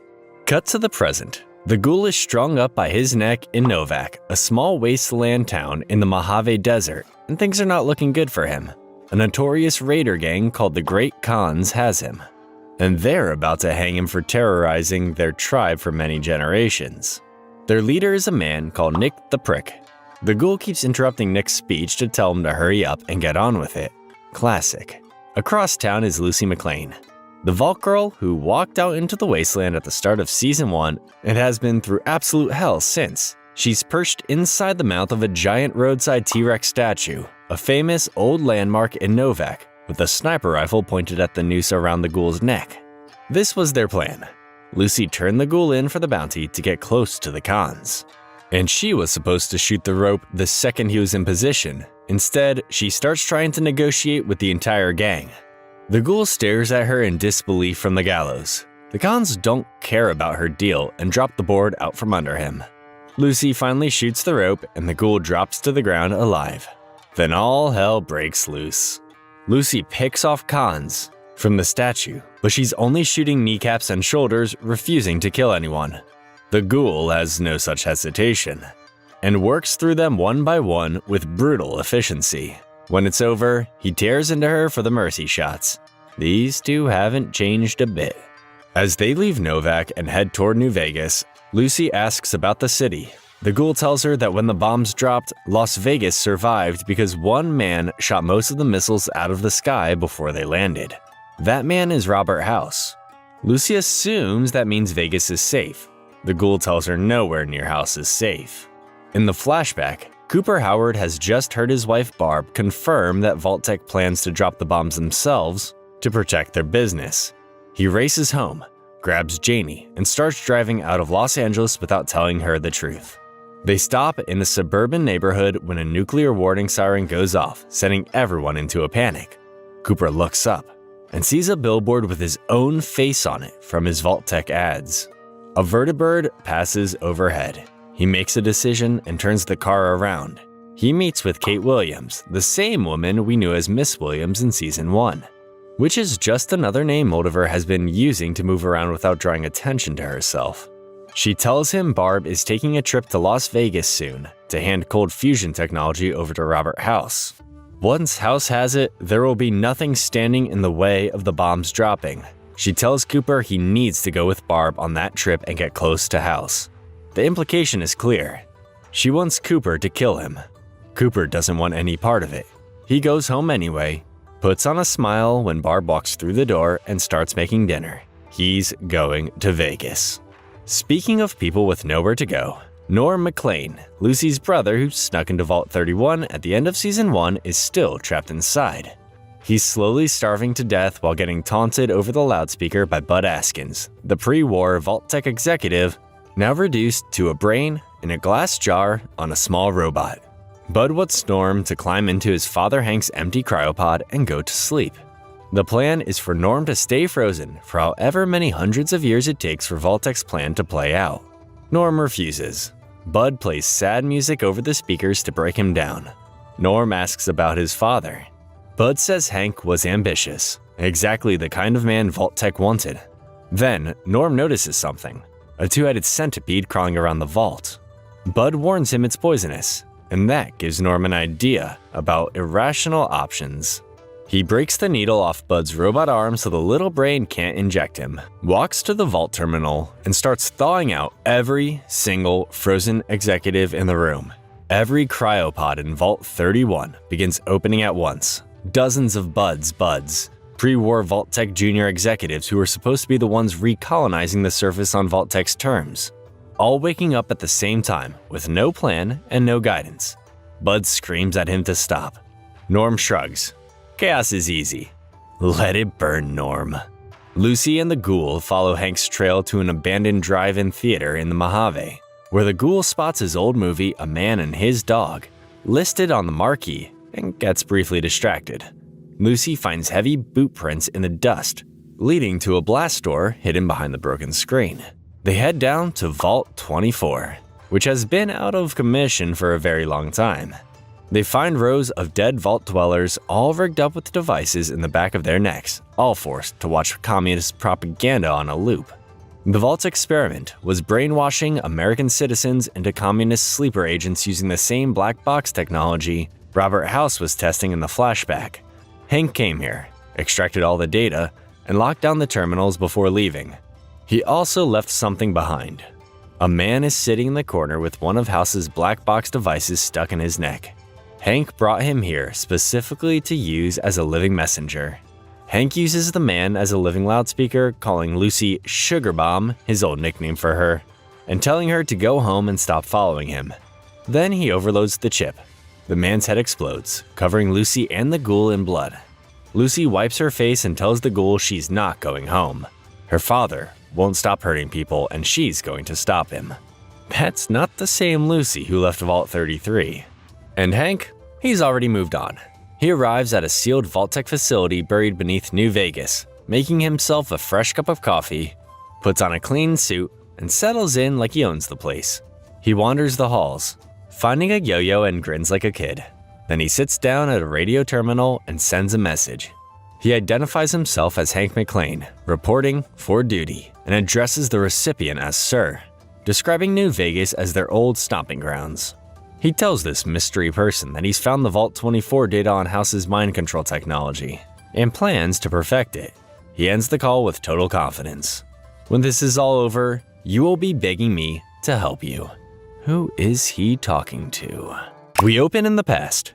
In 2283, in the streets of Shady Sands, a young Maximus is walking through the city with his parents, Joseph and Julia.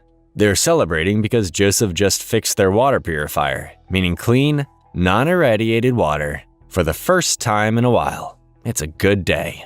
Then, a caravan driver rolls into town. Eyes glazed over, repeating the same phrase over and over like a broken record. Joseph spots a black box device in the back of the man's neck, the same kind Robert House was testing in the flashback last episode. The man collapses in the town square. Joseph pulls back the cover of the caravan cart.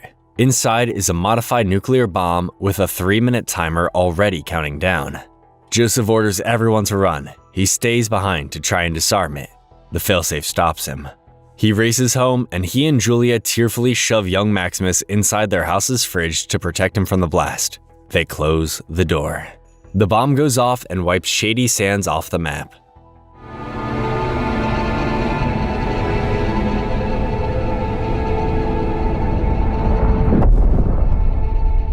Back in Vault 33, a younger Hank McClane checks his Pip-Boy, confirms the detonation, and goes to read his children a bedtime story. He did this. Hank destroyed Shady Sands on purpose and went home to tuck his kids in. Cut to the present. Maximus is now a full Brotherhood Knight on board the Caswinen, a massive Brotherhood of Steel airship that serves as the San Fernando's chapter's mobile base of operations. He just led a successful raid on a pre-war facility, retrieving a rectangular control panel that Elder Cleric Quintus calls the key to our new home. Quintus uses the panel to activate a hidden control station buried in an abandoned playground, which powers up a massive array of wind turbines that rise from underground silos and blast away decades of sand to reveal what was buried underneath. Area 51. A legendary pre-war military base that the Brotherhood is now claiming as their new headquarters. They just uncovered Area 51. The Brotherhood moves in and starts making it home, hauling in the cold fusion technology from Griffith Observatory and setting up shop. Lucy and the ghoul are having a completely different kind of day. They're walking through the Mojave when they hear a woman calling for help from inside a ruined hospital called Affordable Al's Discount Hospital. The ghoul immediately says it's a trap and keeps walking. Lucy goes in anyway. The ghoul mutters under his breath and follows. Inside they find a wounded woman with a red X marked on her tunic. That red X is a Caesar's Legion slave marker, meaning this woman was taken from her home and forced into servitude. Caesar's Legion is a brutal military faction in the Mojave that models itself after ancient Rome, conquers and enslaves settlements, and treats women as property. The ghoul knows exactly what it means and wants no part of it. Lucy offers to use her last stim pack on the woman. The ghoul tells her not to. Lucy ignores him. Then, the ghoul spots a wounded man nearby and walks over to help him, only to slit the man's throat the second he gets close. Lucy is horrified. The ghoul cuts back a piece of flesh off the body to eat, then immediately throws it back up. He checks the wound and finds it's poisoned. The man was already dead, just taking longer about it. Then something starts scuttling in the ventilation above them, and the woman panics. They're back. Rad scorpions. Giant scorpions mutated by radiation. Extremely venomous and very hard to kill. They pour in from the vents. Small ones first, and then a full-grown adult that bursts through a wall and goes straight for the ghoul. He severs one of its claws with his knife, stuffs a grenade into the wound, and kicks it away before it blows. Both the ghoul and the woman get stung in the chaos. Lucy uses the Stimpack on the woman. She tells the ghoul she knows his regeneration will keep him alive and leaves him on the floor, walking the woman out of the building. She promises to come back for him just to prove him wrong about being kind to people, and she means it. Back in Vault 31, the cryopods finish opening, and dozens of confused pre-war Vault-Tec junior executives stumble out in a panic, asking what happened to Bud and whether Reclamation Day has arrived. Norm has hidden Bud's robot chassis in a bucket out of sight. He steps forward and tells the group he is one of Bud's super managers, the product of 200 years of bioengineering, and that this situation is actually Bud's final test. Their job is to pool all their technical knowledge and find a way out of Vault 31. The group buys it and gets to work. They scavenge parts from the vault system, build a human ladder to reach an emergency hatch in the ceiling, and climb up a long shaft to the surface. They emerge through an old ventilation grate near Santa Monica Pier. The pre-war executives stare at the wasteland in shock. Norm steps out into the open air for the very first time in his life and looks around. Beautiful. Meanwhile, Hank is still in the Vault-Tec facility beneath New Vegas, running experiment after experiment on mice, trying to perfect the black box mind control technology for Robert House. The mice keep dying too fast to get useful results. He explores deeper into the facility and finds a premium suite containing private cryo chambers that wealthy citizens bought before the war. He thaws one out, a man named Stephen Winthrop. The confused man asks if it's Reclamation Day. Hank tells him it is, just not the one Vault-Tec planned. He attaches a black box to Stephen's neck and starts running tests, telling him that improving this technology will improve civilization itself. He turns the signal up. Stephen's head explodes. Hank looks at the mess and says, "If at first you don't succeed, try and try again." This man is terrifying. Back with Lucy. She walks the woman through a forested area. The woman thanks her in Latin, calling her a kindly profligate. When Lucy mentions she's heading to Las Vegas, the woman warns her to be very careful about who she runs into there. These men in Roman-style armor appear on the cliffs above them carrying torches. Lucy looks back, and the woman is gone. Lucy keeps walking forward anyway, alone in the dark, until she sees campfires ahead. She gets closer and spots a red flag with a bull symbol. Armed men in Roman armor surround her. Lucy smiles awkwardly. She just walks straight into Caesar's Legion. Meanwhile, Quintus hosts a feast with the elders of the Grand Canyon, Yosemite, and Coronado chapters all at the table. He pitches his plan to unite the Western chapters and take on the Commonwealth. The Coronado elder immediately asks why the Commonwealth wasn't invited. Quintus says that if they had come, they would have taken the cold fusion technology for themselves and left everyone else with nothing. The elders bicker over the risks of starting a Brotherhood civil war until Quintus shows them what the cold fusion device can actually do. It generates a seemingly unlimited supply of fully charged fusion cores, which are incredibly rare on the West Coast. That gets everyone's attention. The elders fall in line one by one. Dane catches Maximus's eye across the table. Neither of them looks comfortable.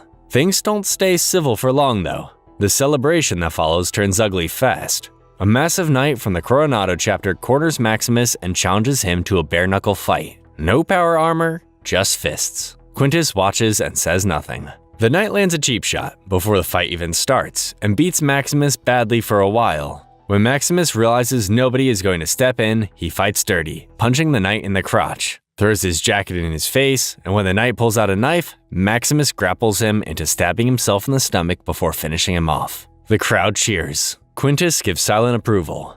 Dane turns and walks away. Maximus is becoming exactly what he used to hate. That's when a vertibird flies directly into the warehouse and lands in the middle of the celebration. A man in a heavy coat steps off. His name is Paladin Xander Harkness, a liaison from the Commonwealth Brotherhood.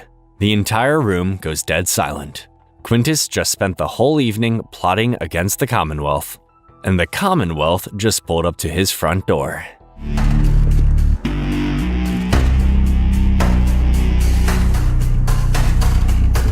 We open somewhere in the Mojave at an old bottling factory of Sunset Sarsaparilla, a famous pre-war soft drink brand.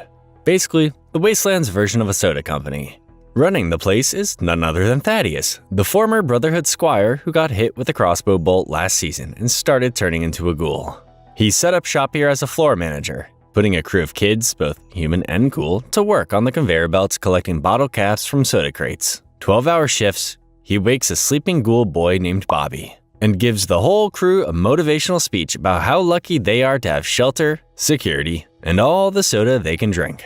He ends it with what has apparently become his motto. Most kids are dead by this age. Thaddeus really found his calling. Lucy wakes up in the heart of Caesar's Legion's main camp, hands bound, being marched past rows of crucified bodies and soldiers in Roman armor. She's brought into the main tent and presented before Lacerda Legate, the Legion's top military commander, identifiable by his ornate mask. He immediately notices that the slave woman Lucy rescued never came back as ordered. He signals a soldier who slits the woman's throat right in front of Lucy. She saved her life, and this is what happened. Lucy is then brought before Kaiser, the lord and ruler of the Legion, who's in the middle of a military strategy meeting. Lucy, despite being a prisoner surrounded by armed soldiers, immediately starts pointing out historical inaccuracies and how they're running their Roman-style organization. Only Lucy. The legate takes her outside under armed guard and shows her something from the camp's boundary wall. On the other side is another Legion camp, identical to this one, flying the same flag. The Legion's original founder died without publicly naming a successor. Somewhere on his rotting corpse, which sits directly on the dividing wall between both camps, is a piece of paper with the heir's name on it. Both sides have been fighting each other for years trying to get to it. Stuck in a complete stalemate, Lucy immediately offers to negotiate between the two sides. The legate declines and has her crucified. Of course. Sometimes, conflict resolution is easier than you think. Jeez. Back at Affordable Al's, the ghoul is still on the floor suffering from the rad scorpion venom with dog meat keeping him company. He digs the stinger tip out of his own thigh with a skinning knife, talking to dog meat the whole time to keep from passing out. In the flashback, Cooper and Barb are at home. Barb is quietly crying in the kitchen, trying to pack keepsakes into a capsule for when they have to go into a vault. Cooper still doesn't know how to act around her after everything he heard at Vault-Tec. He tries to comfort her anyway. Then he heads out to meet Charlie at a fundraiser for the American Veteran Entertainment Alliance, a military charity event. In the bathroom, Cooper runs into a casually dressed man he doesn't recognize, who somehow knows everything about him. His friendship with Charlie, his connection to Kate Williams, and his military history. The man is Robert House in person, without any of his corporate armor on. He speaks to Cooper like he already knows how everything is going to play out. Cooper doesn't take the bait and walks out. House is not someone you want knowing your name. Once he recovers from the rad scorpion venom, the ghoul tracks Lucy down using the trail of footprints and signs she left behind. He eventually spots her through his telescope from a nearby ridge. Tied to a cross in the Legion camp, he isn't about to storm a Legion camp alone, so he goes looking for backup. He heads to the House Resort, a former NCR military base called Camp Golf that Robert House once owned, looking for NCR forces to help him deal with the Legion. The place is completely deserted except for a malfunctioning robot named Victor. He's a Securitron, which is a large, wheel-mounted security robot that Robert House used extensively before the war, who can barely remember his own name. The ghoul asks about the NCR. Victor says they've been gone for a while. The ghoul asks about House. Victor says he's gone, but hints that House had plans in place before the war that fell apart when he couldn't get his hands on cold fusion technology. Victor also hints that the ghoul himself had something to do with that.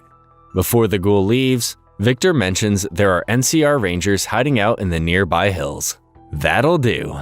Back at Area 51, the alliance between the Western Brotherhood chapters is already falling apart. The Yosemite Elder tells Quintus her chapter is pulling out of the rebellion and warns him to hand the cold fusion relic over to the Commonwealth. Quintus invokes the name of Roger Maxson, the founder of the Brotherhood of Steel, who started the organization as an act of rebellion against an unethical government program, comparing his own rebellion to Maxson's as a righteous cause. The Yosemite elder doesn't buy it and leaves. Maximus suggests quietly to Quintus that they just kill Xander and be done with it. Quintus mocks him for the short-sightedness and dismisses him. That went well. Outside, Xander finds Maximus and pulls him aside. Xander tells him straight that Quintus's plan leads nowhere good for anyone, Brotherhood or Wasteland. He asks Maximus to think about what soldiers like them, who actually understand the cost of war, could do if they stepped up. Maximus doesn't commit, but agrees to hear Xander out. Xander offers him a spare suit of Brotherhood power armor from his Vertibird 60 suit, and they fly out together on a patrol, tracking a power signature in the desert. The conversation in the air is easy for the first time in a while. Xander even offers to let Maximus take the controls. Maximus declines immediately. Smart. They follow the signal to a facility and fight their way through a malfunctioning Securitron together. Xander produces a weapon that Maximus has never seen before, a super sledge. A massive pre-war melee weapon that hits like a wrecking ball with a kinetic energy burst. They disable the robot together. Then, they hear something in the next room. We'll get back to that in a second. Come on, you did.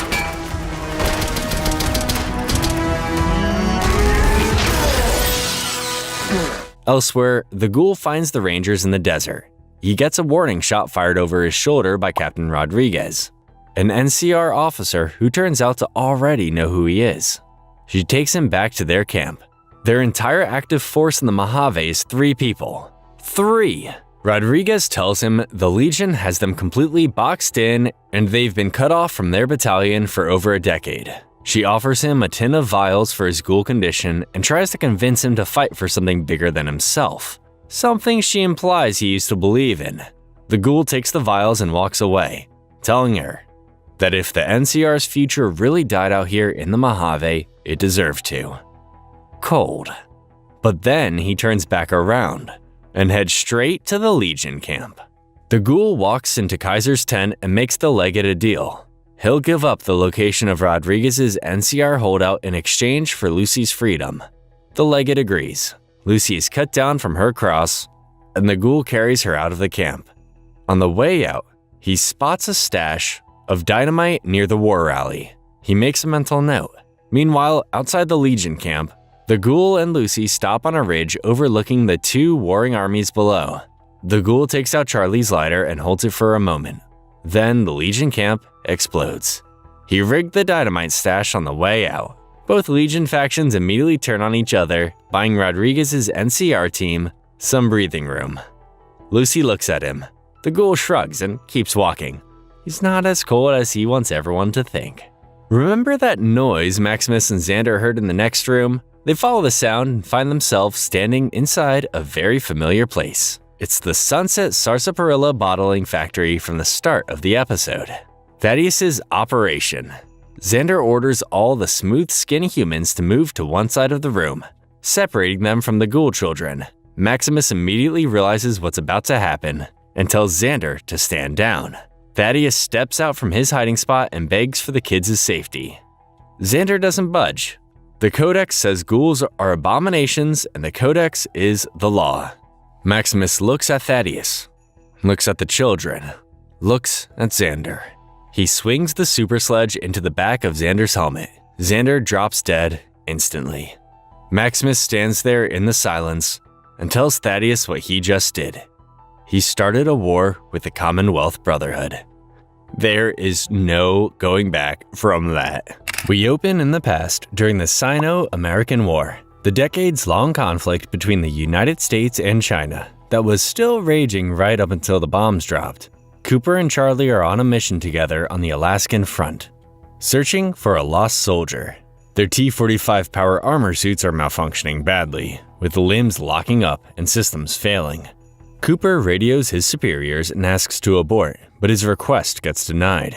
He tells Charlie they've been ordered to head back and sends him ahead alone. Then, he stays behind by himself and keeps going. He lied to protect Charlie. Cooper finds the wreckage of a downed vertibird and hears something growling in the flames. Before he can figure out what it is, 3 Chinese soldiers ambush him and riddle his already broken armor with bullets until he collapses and can't move. The soldiers stand over him gloating. Then, something comes out of the fire behind them. A Deathclaw, a massive and terrifying predator, mutated by radiation, easily one of the most dangerous creatures in the wasteland. Think of a dinosaur with razor-sharp claws the size of swords. It tears the soldiers apart. Then it leans down directly over Cooper, close enough that he can see every detail of it.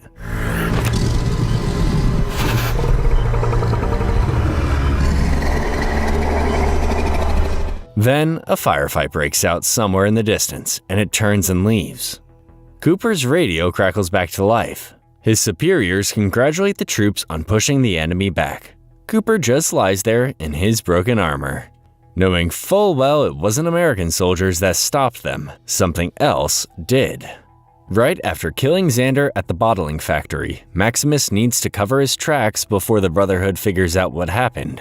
He convinces Thaddeus to put on Maximus's T-60 power armor and impersonate Xander long enough to buy them time. Thaddeus is not thrilled about this. When the Brotherhood vertibird arrives to pick them up, Knight Natius, a Brotherhood soldier assigned to collect Maximus and Xander, immediately asks where the real Xander is. Thaddeus shuffles out of the factory's normal-sized door in the oversized armor, barely fitting through, and clumsily boards the vertibird. Natius is suspicious, but not suspicious enough. They fly back toward Area 51 past the glittering skyline of New Vegas. Lucy wakes up at the NCR outpost on a cot with an IV drip of Buffout, a powerful pre-war stimulant drug that boosts strength and stamina, but is highly addictive, running into her arm to help her recover from the crucifixion. Rodriguez and Ranger Biff introduce themselves properly. Lucy looks around the tiny camp and asks if this is really all that's left of the NCR. Biff says there are others out there somewhere. Rodriguez tells Lucy that their home, Shady Sands, was destroyed by someone who wanted to wipe out the first sign of real civilization the wasteland had seen in a century. She invites Lucy to join them and help restore justice in the Mojave. Lucy says she's already looking for someone, and she's going to bring him to justice herself. Rodriguez accepts that and hands over the contents of their weapons cache as a parting gift, since they're packing up and leaving anyway. As Lucy and the ghoul walk away, Lucy tells him the Rangers seemed nice. The ghoul reminds her they probably wouldn't feel the same way if they knew she was related to the man who destroyed their home. That lands. Speaking of people with complicated home situations, Norm is leading the thawed-out Vault 31 executives through the ruins of Los Angeles. They stop to raid a food truck, and while everyone eats, a man named Ronnie McCurdy pulls Norm aside. Ronnie was Bud Askin's personal assistant before the war and knows more about the 3 Vault experiments than he's letting on. He starts talking about something called Future Enterprise Ventures, which was Bud's name for Phase 2 of the experiment. Norm doesn't know what that means, but he knows enough to realize Ronnie is someone he needs to keep very close and very carefully managed. Norm steps back and lets Ronnie think he's in charge. For now. Back in Vault 33, Betty is struggling with the water crisis and trying to negotiate with Steph, who has settled into the overseer role in Vault 32 like she was born for it. Steph plays hardball. She'll consider giving Betty access to Vault 32's water supply on one condition. Betty has to retrieve a locked keepsake box that Hank left behind in Vault 31. Steph says whatever's inside is personal. Betty pushes back. Steph shuts the conversation down. Betty leaves with nothing. Meanwhile, Woody Thomas, one of the Vault dwellers who moved from Vault 33 to Vault 32 earlier this season, gets lost navigating the unfamiliar layout of his new home. He accidentally stumbles into the tail end of this conversation and hears everything. He goes to Steph's quarters to report the protocol violation of meeting in the intervault space, only to get coldly dismissed and told to address her as Overseer Harper. While Woody is being shown the door, Chet quietly finds a false bottom in one of Steph's dresser drawers. Inside is an old purse. Inside the purse is a pre-war ID card showing Steph's birth date as 2045 and listing her place of origin as annexed Canada. She's not who she says she is. Chet shoves it back before anyone notices. Back at Area 51, Maximus and Thaddeus land on the flight deck. Dane immediately clocks that something is wrong. Maximus pulls Dane aside and tells them everything. He killed Xander. Thaddeus is wearing his armor pretending to be Xander. And Maximus is going to kill Quintus before this goes any further. He asks Dane to get the young recruits to safety while he handles it. Dane moves the kids into hiding and tells them not to come out until the shooting stops. Meanwhile, Thaddeus, still in the armor, gets quartered in the mess hall by Elder McRae, the Yosemite chapter's elder who mistakes him for Xander and demands a private audience. Thaddeus has no choice but to sit there and listen while McRae tries to cut a deal to protect her chapter from the Commonwealth's retaliation. Then, the Coronado elder barges in, trying to make his own deal, offering to assassinate Quintus in exchange for 300 fusion cores. McRae counters by offering to do it for free. The stress causes Thaddeus to have a full panic attack inside the armor. These people cannot tell they're negotiating with a terrified ghoul in a tin can. In the meeting room, Maximus faces Quintus alone with his laser pistol drawn. Quintus doesn't even flinch. Maximus hesitates. Quintus uses the opening to lecture him about how killing him will doom the wasteland to chaos forever. Maximus admits he never planned any of this. He just kept trying to do the right thing. He tells Quintus the children Xander was about to kill were ghouls. Quintus briefly seems almost sympathetic. Then he hears the word ghouls and completely loses it, calling Maximus a heretic and pulling a hidden pistol.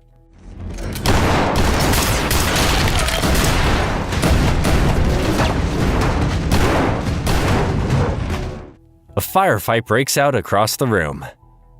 In the mess hall, the Grand Canyon Elder bursts in and announces the cold fusion device has been stolen, accusing everyone in the room. McRae immediately stabs the Coronado Elder through the cheek.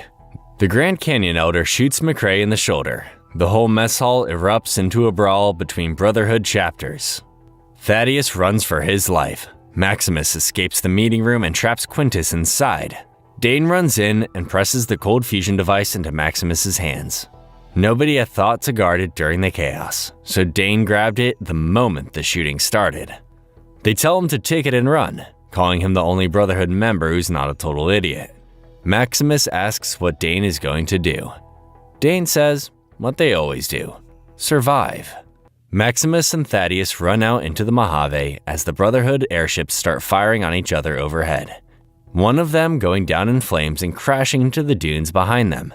The Brotherhood just destroyed itself. Lucy and the ghoul approach New Vegas, addiction making Lucy jittery and erratic. The ghoul suggests going around to the east entrance through Freeside, the rough outer district surrounding the New Vegas Strip. But Lucy doesn't want to spend half a day walking around. She just marches straight up to the main gate. Blocking the entrance is a pack of feral ghouls who used to be members of the Kings, a pre-war gang that once controlled parts of New Vegas. They're not much more than wild animals now. The buff-out kicks in and Lucy starts shooting. She takes out the entire pack with ruthless efficiency, barely blinking, grabbing different guns mid-fight, finishing off wounded ghouls point blank. The ghoul watches with a mix of admiration and concern, especially when Lucy cheerfully says it's fine to kill them, because they're just ghouls. The ghoul, who is a ghoul, says nothing. They walk into the New Vegas Strip and it's completely empty. No people anywhere. The ghoul notices radiation readings spiking on Lucy's Pip-Boy. Lucy finds a large cracked eggshell on the ground and makes a joke about giant chickens. The ghoul takes one look at it and goes completely pale. It's a Deathclaw egg, the same creature from his flashback in Alaska. Before either of them can move, roaring fills the street. The glass doors of one of Vegas's famous pre-war casinos, the Gomorrah, explode outward. A massive Deathclaw steps onto the strip, stands to its full height, and fixes both of them in its gaze. Lucy looks at the ghoul, who looks like he's seen a ghost. Lucy mutters a quiet, "Okie dokie." And that's where we leave them. We pick up exactly where we left off.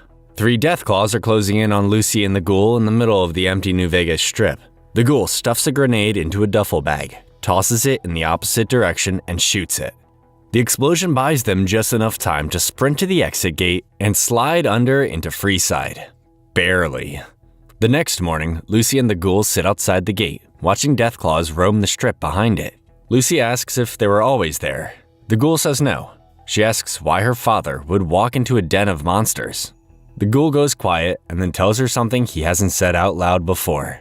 For years, he's been searching for the vault reserved specifically for Vault-Tec's management, the one his wife Barb and daughter Janie were supposed to be preserved in when the bombs dropped.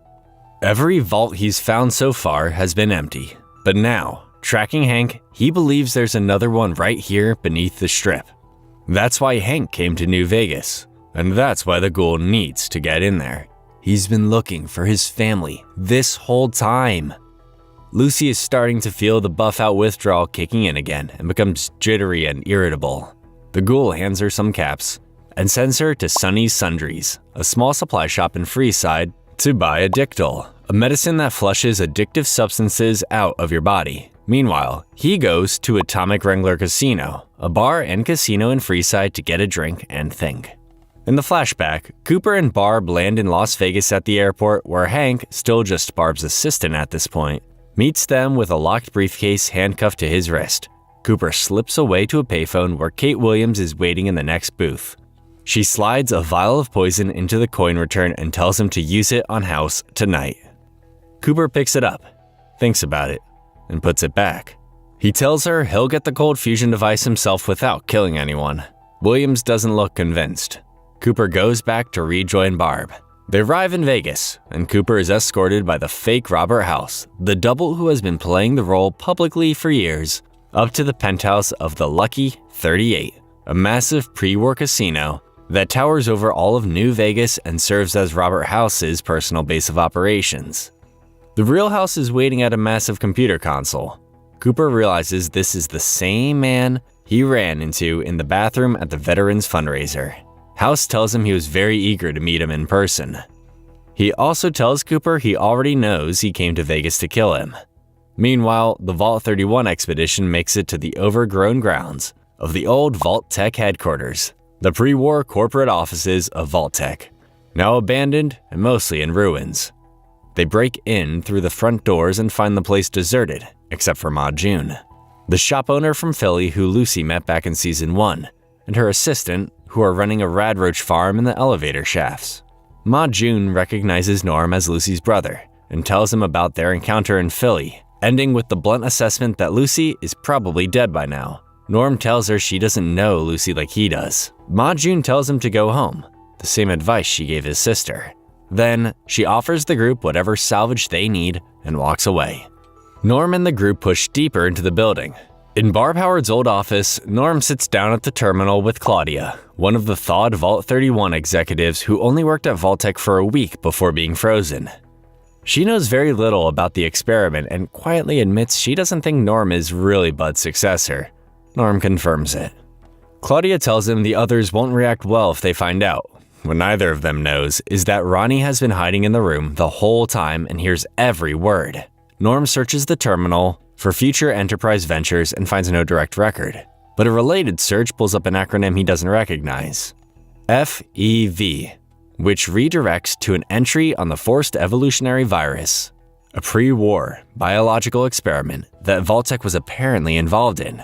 Before he can read any further, Ronnie comes out of hiding, pulls the power cord out of the terminal, and wraps it around Norm's throat. Norm goes unconscious on the floor. Lucy gets to Sonny's and finds the price of Addictol has jumped from 125 caps to 1,000. She doesn't have nearly enough. She notices the back door is wide open and sneaks in. She grabs the Addictol from a display case and decides to take a power fist, a pre-war mechanical glove that delivers an incredibly powerful punch. Then she spots a chopped up body stuffed in a trash can. The man behind the counter, who is clearly not the real Sonny, notices her. Lucy tries to talk her way out of it. She notices the real Sonny's photo on the wall looks nothing like the man in front of her, and that his clothes are way too small for his body. This man killed the real Sonny and took his shop. He tries to lie his way out of it. Lucy draws her pistol. He goes for a gun on the wall. Lucy shoots him. He drops behind the counter. She walks over expecting to find him wounded and realizes she killed him. Just like that, Lucy stands there not quite recognizing herself.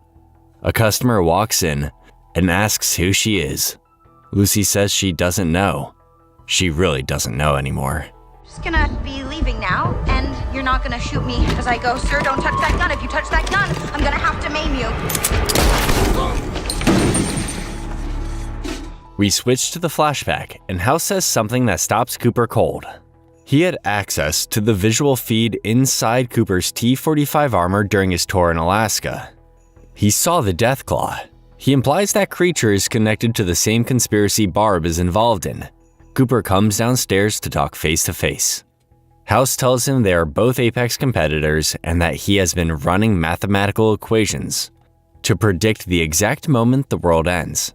He reached his first conclusive results on April 14, 2065, the day Cooper and Barb's daughter Janie was born.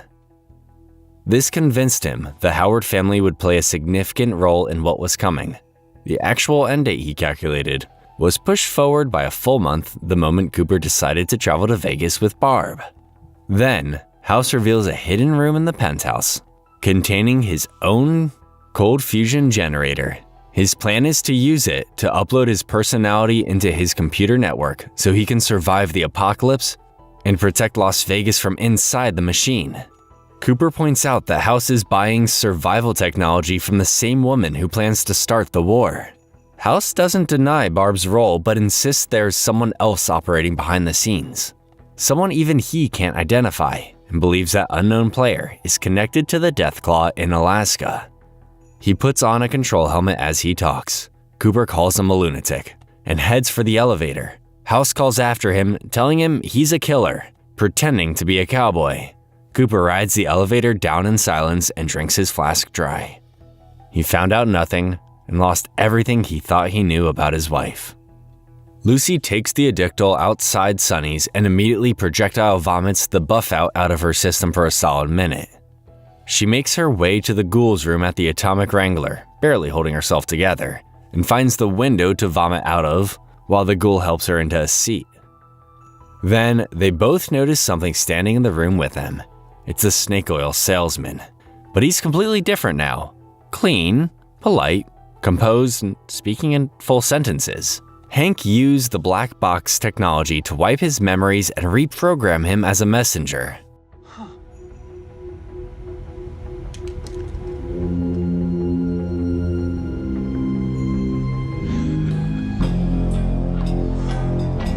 Let's begin. The salesman tells them Hank is safe in an underground facility below the strip and cannot be touched. Then he delivers Hank's real message. Hank has found Barb and Janie Howard preserved in cryostasis in the same facility. He's willing to leave them undisturbed on one condition. The Ghoul brings Lucy back to Vault 33 while Hank carries out his plans.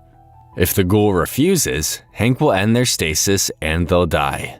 The salesman leaves to report back. Lucy turns to the Ghoul and asks if he's really considering taking that deal. The Ghoul says with noticeable sadness that he only helped her get to New Vegas because he needed her as a bargaining chip. His family's safety is now the bargain.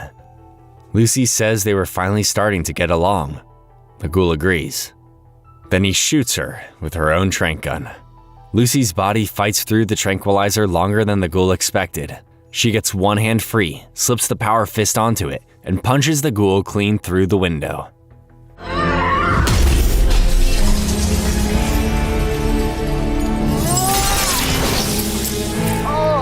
He falls toward the street and gets impaled through the stomach on a metal pole below. Lucy collapses back to the floor as the tranquilizer finally wins. When she comes to, Hank is in the room standing over her. He calls her Little Sugar Bomb and watches her eyes close again. He found her. We open in the past at Vault-Tec headquarters. Barb is sitting through a string of meetings. One about Mushroom Cloud advertising campaigns for Los Angeles. One about using the 30% failure rate of Vault-Tec's water chips to deliberately decide which vaults run dry. Then Robert House walks in, represented by his body double, with Hank quietly sitting in after swapping himself into the meeting. House presents what he calls the automated man, his black box chip technology, and tells Barb that Vault-Tec will be giving him multiple vaults to test it. Barb tries to push back. House stops her by revealing that Vault-Tec is already paying him for the chip, and in exchange, he gets ownership of the cold fusion device. Barb had no idea this deal was already in motion. House tells her the details of what he plans to do with cold fusion are above her pay grade. But she's welcome to wait around after the bombs drop to see the results. After he leaves, Barb sits alone in the conference room and takes out a photo of her family. She's not as in control as she thought. In the present, the ghoul is still impaled on the metal pole outside the Atomic Wrangler, slowly going feral without his vials. To add insult to injury, Dogmeat took his hat and ran off. He tries to pull himself up the length of the pole, talking himself through it by repeating his name and reminding himself that Janie is alive. He almost makes it to the top before the feral instinct takes over, and he loses his grip and drops back down unconscious. Sometime later, a large hooded figure walks up to the ghoul, grabs the top of the pole, rips it clean off, and pulls him free. Back at the Lucky 38 hotel room, Cooper has sobered up and is ready to talk. He confronts Barb directly, repeating the phrase, "War never changes," back at her. Barb goes pale. The whole truth comes out. She tells Cooper about the threat Wilzig made in the elevator and admits she has no idea who actually controls Vault-Tec at the top. Cooper asks who it is. Barb genuinely doesn't know. She tells him to stop trying to disrupt the cold fusion deal, or their family will pay for it. Cooper takes her hands off his shoulders, tells her he no longer knows who she is, and walks out of the room. Barb calls after him asking where he's going. He says he's going to do something. Classic Cooper. Lucy wakes up in a luxurious room somewhere inside the Las Vegas Management Vault, the hidden underground facility beneath the New Vegas Strip where Hank has been running his experiments. She's still in the same vault suit she arrived in, ignoring the yellow dress Hank left for her. She finds windows labeled Observation and starts exploring. 2 Legion soldiers walk toward her down the hall. Lucy grabs a fire extinguisher and gets ready to swing. One of them says, "Good morning." Both have black box chips on their necks and walk past her like she's not a threat at all. She keeps moving and finds a large office space full of neatly dressed workers, happily manufacturing more black box chips at rows of desks. Everyone is chipper. Everyone is controlled. Lucy walks through without a word. Lucy eventually finds a room marked Simulation, designed to look almost exactly like Vault 33. Hank is inside setting out a meal on the table. He starts talking about their old family book club and how they never finished reading All Quiet on the Western Front, a famous novel about World War I that explores the senselessness of war. Lucy says she never finished it either and found it upsetting. Hank compares it to the wasteland, saying people still fight over meaningless things. Lucy lets him talk and then grabs him from behind, holds scissors to his throat, and tells him she's taking him back to Vault 33 to stand trial before the Council for destroying Shady Sands. Hank doesn't resist. He actually hands her a pair of handcuffs and puts them on himself. He tells her everything he did was to protect her, but that he's ready to face the consequences. Something feels off. Out in the Mojave, Maximus and Thaddeus have ditched the T-60 armor in the desert after Maximus points out the Brotherhood can track it. They make camp for the night and argue about what to do with the cold fusion device. Thaddeus wants to sell it and use the money to finally live comfortably. He tells Maximus he grew up on the rough side of Boneyard, a ruined stretch of wasteland in Southern California built over the remains of old Los Angeles, where every day was a fight for food and water. Maximus thinks about that. He tells Thaddeus he grew up in Shady Sands, surrounded by good people. Thaddeus deadpans that if Maximus is the lucky one between them, they're both in serious trouble. Maximus actually laughs. These two are growing on each other. While those two are getting comfortable around a campfire, the ghoul is having a very different kind of night. He wakes up inside an adobe church, decorated with bags of bloody meat hanging from the walls. Cozy. Inside the church, the hooded figure jams a glowing chunk of uranium directly into the ghoul's open wound and tells him to stay still and let it heal him. And we need you healthy. The radiation closes the wound. The figure sits nearby and starts talking. He says ghouls and super mutants are kin, both created by the same people who now treat them as abominations. Super mutants are humans who are exposed to a virus called FEV, the Forced Evolutionary Virus, which mutated them into massive, incredibly strong creatures that live far longer than normal humans. He wants the ghoul to join him in a coming war against the Enclave, the secretive pre-war organization that has been pulling strings from the shadows since before the bombs dropped. That's the same group Wilzig was running from in Season 1. The ghoul says he's worked alone since the Great War, and the only reason he keeps going is to find his family. The figure accepts that, but says he'll need friends for what's coming. He steps into the torchlight and reveals himself as a super mutant. Towering and green, completely calm. The ghoul isn't joining. The mutant knocks him out with a bludgeon and dumps him somewhere safe in the wasteland. At least he's not impaled anymore. Back in the flashback, Cooper finds Hank at the casino bar and gets him talking. Gets him drunk and slips some of Barb's sleeping pills into his drink. Once Hank is out cold, Cooper opens the briefcase. Inside is just an injector. He tries to wake Hank to ask what it is. No luck. Then Barb walks in. She goes straight to Hank, pulls out the injector, sticks it into his neck, and extracts the cold fusion diode. Cooper stares at her. She came prepared.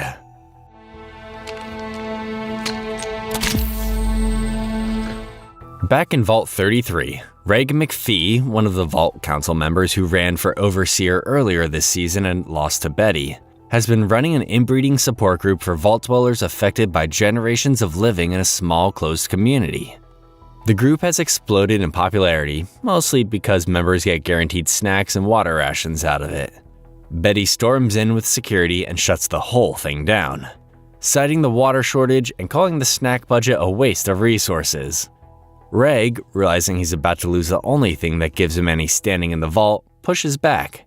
He reminds Betty she came from Vault 31, and implies the dwellers of Vault 33 have a right to their own voice. The room turns to his side. As a final act of defiance, Reg grabs a handful of jelly mold and eats it directly in front of Betty.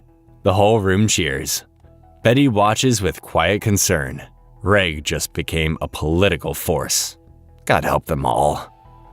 Back underground, Lucy is still dealing with Hank. As she marches him through the assembly room toward an exit, he introduces her to some of his workers.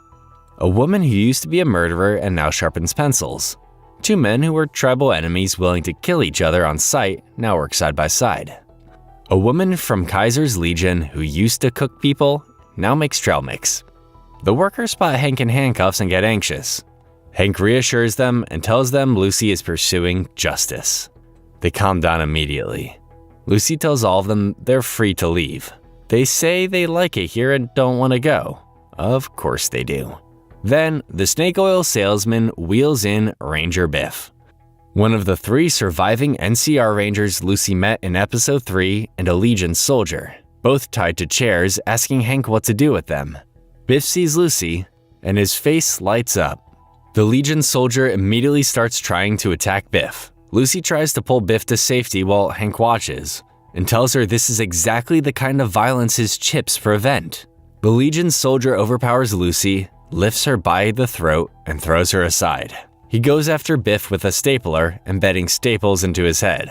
Hank calmly tells Lucy to press the button on the nearby console. Lucy glares at him.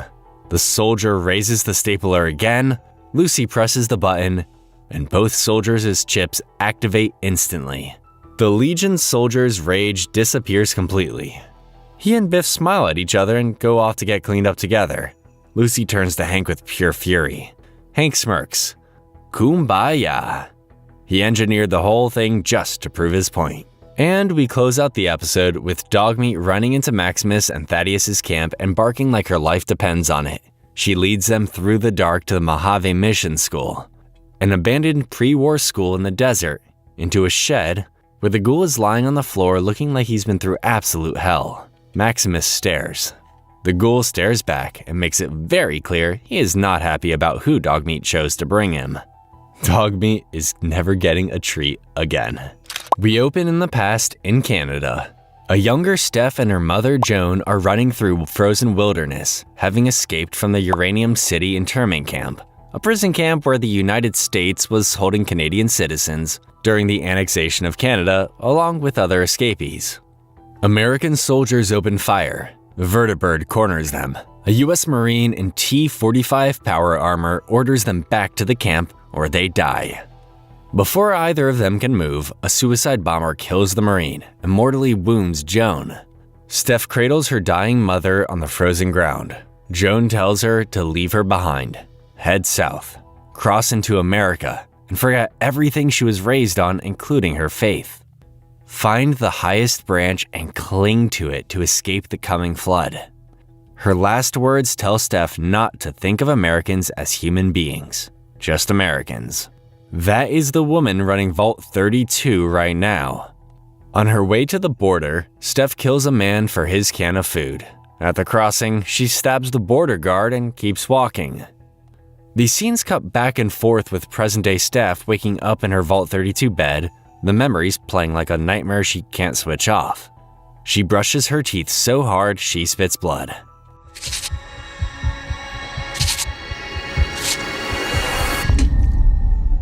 In the present, Lucy is still in the Las Vegas management vault with Hank in handcuffs. She's figured out that the black box chips don't just control people. They erase their traumatic memories and replace them with implanted thoughts from the facility's mainframe. The damage is irreversible. The only way to stop Hank from making more is to destroy the mainframe in the basement. Hank offers to drive her there on a golf cart. Lucy has no idea what a golf cart is. Hank is delighted. Lucy drives them to the basement, barely managing the pedals, with the handcuffed Hank giving directions from the passenger seat. At the mainframe door, the brainwashed Legion soldier who nearly strangled Lucy yesterday is standing guard. He politely tells her to mind the wet floor. Lucy stops and looks at him. For a moment, she starts to wonder if maybe Hank has a point. These people used to hurt others, and now they're calm and harmless. She lets go of the plan. Even Lucy has her limits. That same night at the Lucky 38, Cooper calls a maid to remove the unconscious Hank from his and Barb's hotel room. The maid is a young Steph Harper, working the hotel for minimum wage. She recognizes Cooper from the Vault-Tec billboards and asks if he knows how someone like her can get into a vault. Cooper tells her the vaults aren't what the ads make them out to be, and that it would be better to hope they're never needed. Steph doesn't buy it and asks how she can get a job at Vault-Tec. A defeated Cooper tells her to ask Hank, nodding toward the unconscious man on the luggage cart. Steph smiles and wheels Hank out. And that's how Steph Harper ended up in Vault 31. Earlier that same day, Cooper arranged a discreet meeting at the Atomic Wrangler with Representative Diane Welsh. The congresswoman Cooper helped up the steps back in episode 5 when security threw her out of the conference, who thanks him for bailing her out of jail after that incident. Cooper tells her straight that she's right about everything, but terrible at getting people to listen. She asks if he knows what his wife really came to Vegas for. He tells her about the cold fusion deal and Vault-Tec's plan to drop the bombs themselves. Welsh goes quiet. Cooper asks what she would do with the cold fusion diode if he could get it. She says she'd give it to the public. Cooper tells her he needs better assurances than that. Welsh then reveals something that stops him cold. The President of the United States is in Vegas tonight on an unmarked government plane. She can get Cooper a meeting. Cooper accepts. One night to end 25 years of war. Out in the rundown NCR town, the Ghoul, Maximus, and Thaddeus are gearing up. The Ghoul leads them to an old shed packed with NCR weapons. Maximus and Thaddeus grab rifles. The Ghoul takes grenades and a Gauss rifle, a pre-war electromagnetic weapon that fires metal slugs at extremely high velocity. Then, the Ghoul tells them what this is going to cost. He wants the cold fusion diode in exchange for the weapons and for leading them to Lucy. Maximus refuses at first. Then, the Ghoul pulls back the tarp in the corner and reveals a suit of NCR power armor. A suit of powered combat armor that belonged to the New California Republic military, identifiable by the NCR bear symbol on the chest. Maximus looks at it. He thinks about Shady Sands. He hands over the diode. Sometimes he gives something up to do the right thing. Back in the vaults, Betty summons Steph to the inter-vault space and has Hank's keepsake box waiting on a cart. Betty kept her end of the deal. Now she wants the water. Steph takes the box and tells Betty she'll get what she wants. Betty calls after her, saying she wants nothing to do with whatever Steph is planning and just wants the vaults to live in peace. Steph smiles and tells her their deal was for the water only and she can't speak for a future that's bigger than both of them. Betty knows she's in over her head. With the weapons sorted and the plan in motion, the Ghoul, Maximus, and Thaddeus march through Freeside in the NCR armor and immediately draw a crowd. People recognize the bear symbol and start cheering, thinking the NCR has finally come back to save New Vegas. Maximus spots a young boy staring up at him with pure wonder. He smiles.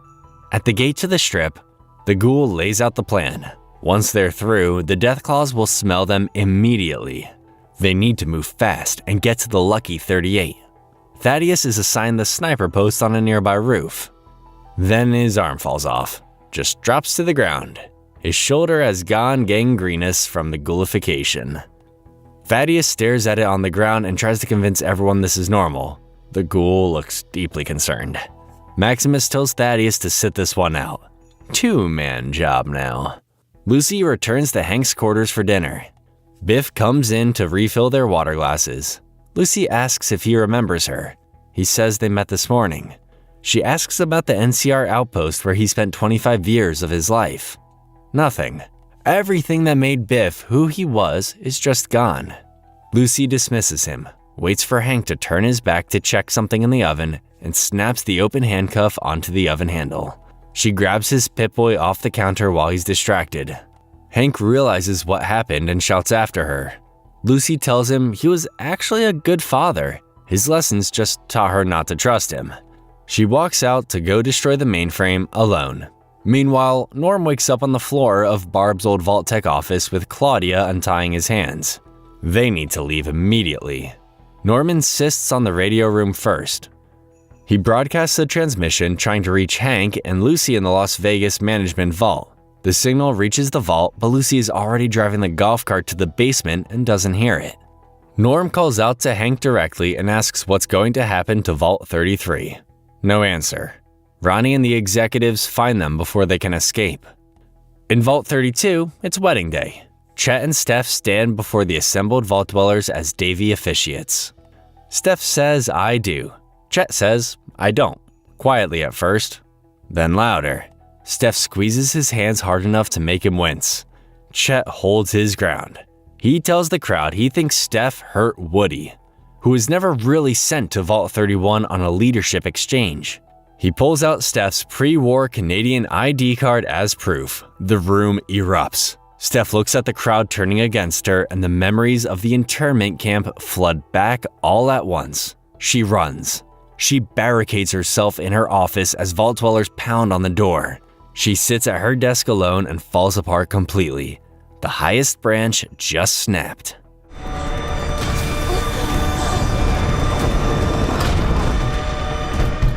On the Strip, Maximus and the Ghoul face the Deathclaws. Maximus charges one head-on, blocking its swings with his gauntlet blades and slicing into it, while the Ghoul moves around the back toward the Lucky 38. A second Deathclaw knocks Maximus into a car wreck and gets his blade stuck. The Ghoul fires his Gauss rifle at the advancing creature but only wounds it. Just as it closes in on the Ghoul, Maximus rips himself free and decapitates it. The Ghoul tips his hat. Two more Deathclaws appear. Maximus takes them on while the Ghoul gets the Lucky 38 doors and steps inside. The second Deathclaw catches Maximus off guard and sends him crashing through the gate into Freeside. He lands in front of the entire crowd that was cheering for him. He gets up. Everyone looks past him at the gate. The Deathclaw pushes through the hole into Freeside. Maximus turns around. Oh no. Then, the episode does something clever. 3 scenes cut back and forth at the same time. In the past, Cooper hands the cold fusion diode to the president in a limousine. The president thanks him and examines it.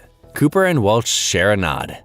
In the present, Lucy uses Hank's Pip-Boy to open the mainframe room in the basement of the vault and walks in. She stops dead.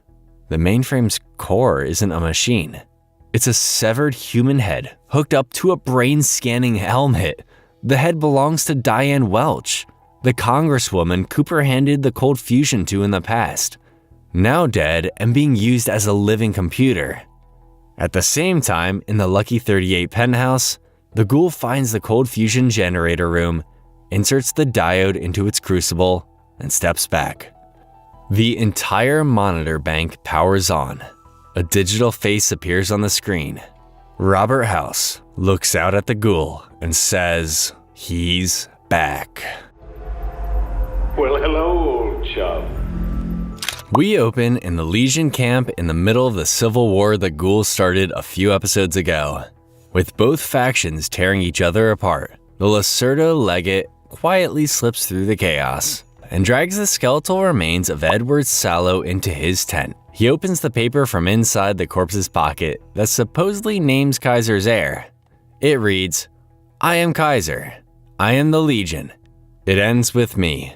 The original Kaiser left no successor on purpose. The legate stabs the one witness who followed him in, eats the note, takes the golden laurel from the skull, and walks out of the tent. The assembled troops hail him as the new Kaiser. He announces that their reunified forces will march on New Vegas, conquer it, and build a palace there. He calls it Caesar's Palace. Of course he does. The Legion begins its march. In the Lucky 38 penthouse, the ghoul and the newly activated Robert House are already at odds. The ghoul points his Gauss rifle directly at the cold fusion diode and threatens to shoot it. House warns him the explosion would be catastrophic. The ghoul doesn't flinch. He tells House what he wants. There's a management vault somewhere beneath Vegas where his wife and daughter were supposed to be preserved. He wants in.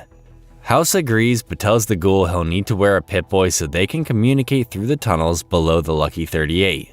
The ghoul puts it on. House cements the deal with a cheerful reminder that eventually everyone works for him. The ghoul does not look amused. Outside on the strip, Maximus is alone against a growing pack of Deathclaws after the gate into Freeside was destroyed. He discovers the NCR power armor has shoulder-mounted missile launchers and uses them to obliterate the first Deathclaw in one shot. The Freesiders watching from inside Sunny's Sundries are stunned. More Deathclaws pour in from the strip. Maximus fights them one by one, using his jet thrusters to launch into the air and fire missiles down. In the present, Lucy is still in the management vault basement, standing over the disembodied head of Diane Welch. The head blinks and gargles through an electronic voice box. Welch begs Lucy to kill her and stop him. Lucy doesn't want to kill anyone anymore, but Welch keeps begging. Lucy finally shouts at her to shut up, grabs a crowbar, and smashes the brain control helmet. Over at Vault-Tec headquarters, things are going just as badly for Norm. Ronnie drags him through the corridors, promising him a fair trial, while Claudia begs him to let Norm go. Ronnie shoves her aside. Claudia stumbles backward into a button panel and accidentally activates the old elevators. The doors open. Everyone goes quiet, listening to the scuttling sounds rising from the bottom of the shaft. One of the executives peers down and sees nothing, relieved. Then a radroach launches out of the shadows and tears into her throat. The rest pour out of the shaft. The Vault 31 executives scatter and run back toward the offices. Ronnie pulls the survivors into an office and physically stops Norm from getting inside, shoving him back into the corridor and leaving him for dead. A radroach lodges itself in the doorway before Ronnie can close it. The horde slams into the door and forces it open, flooding inside. The door swings shut behind them. Norm presses himself against the wall and listens as the executives are slaughtered. The crowd inside Sunny's Sundries has stopped panicking and started doing something far more productive. They're placing bets on whether Maximus survives. Shotgun Jeff is already organizing the whole thing like a seasoned bookie. Thaddeus, standing there with one arm, bets 500 caps on Maximus winning and shakes out his pant leg to reveal an absolutely ridiculous pile of Sunset Sarsaparilla bottle caps from the factory operation.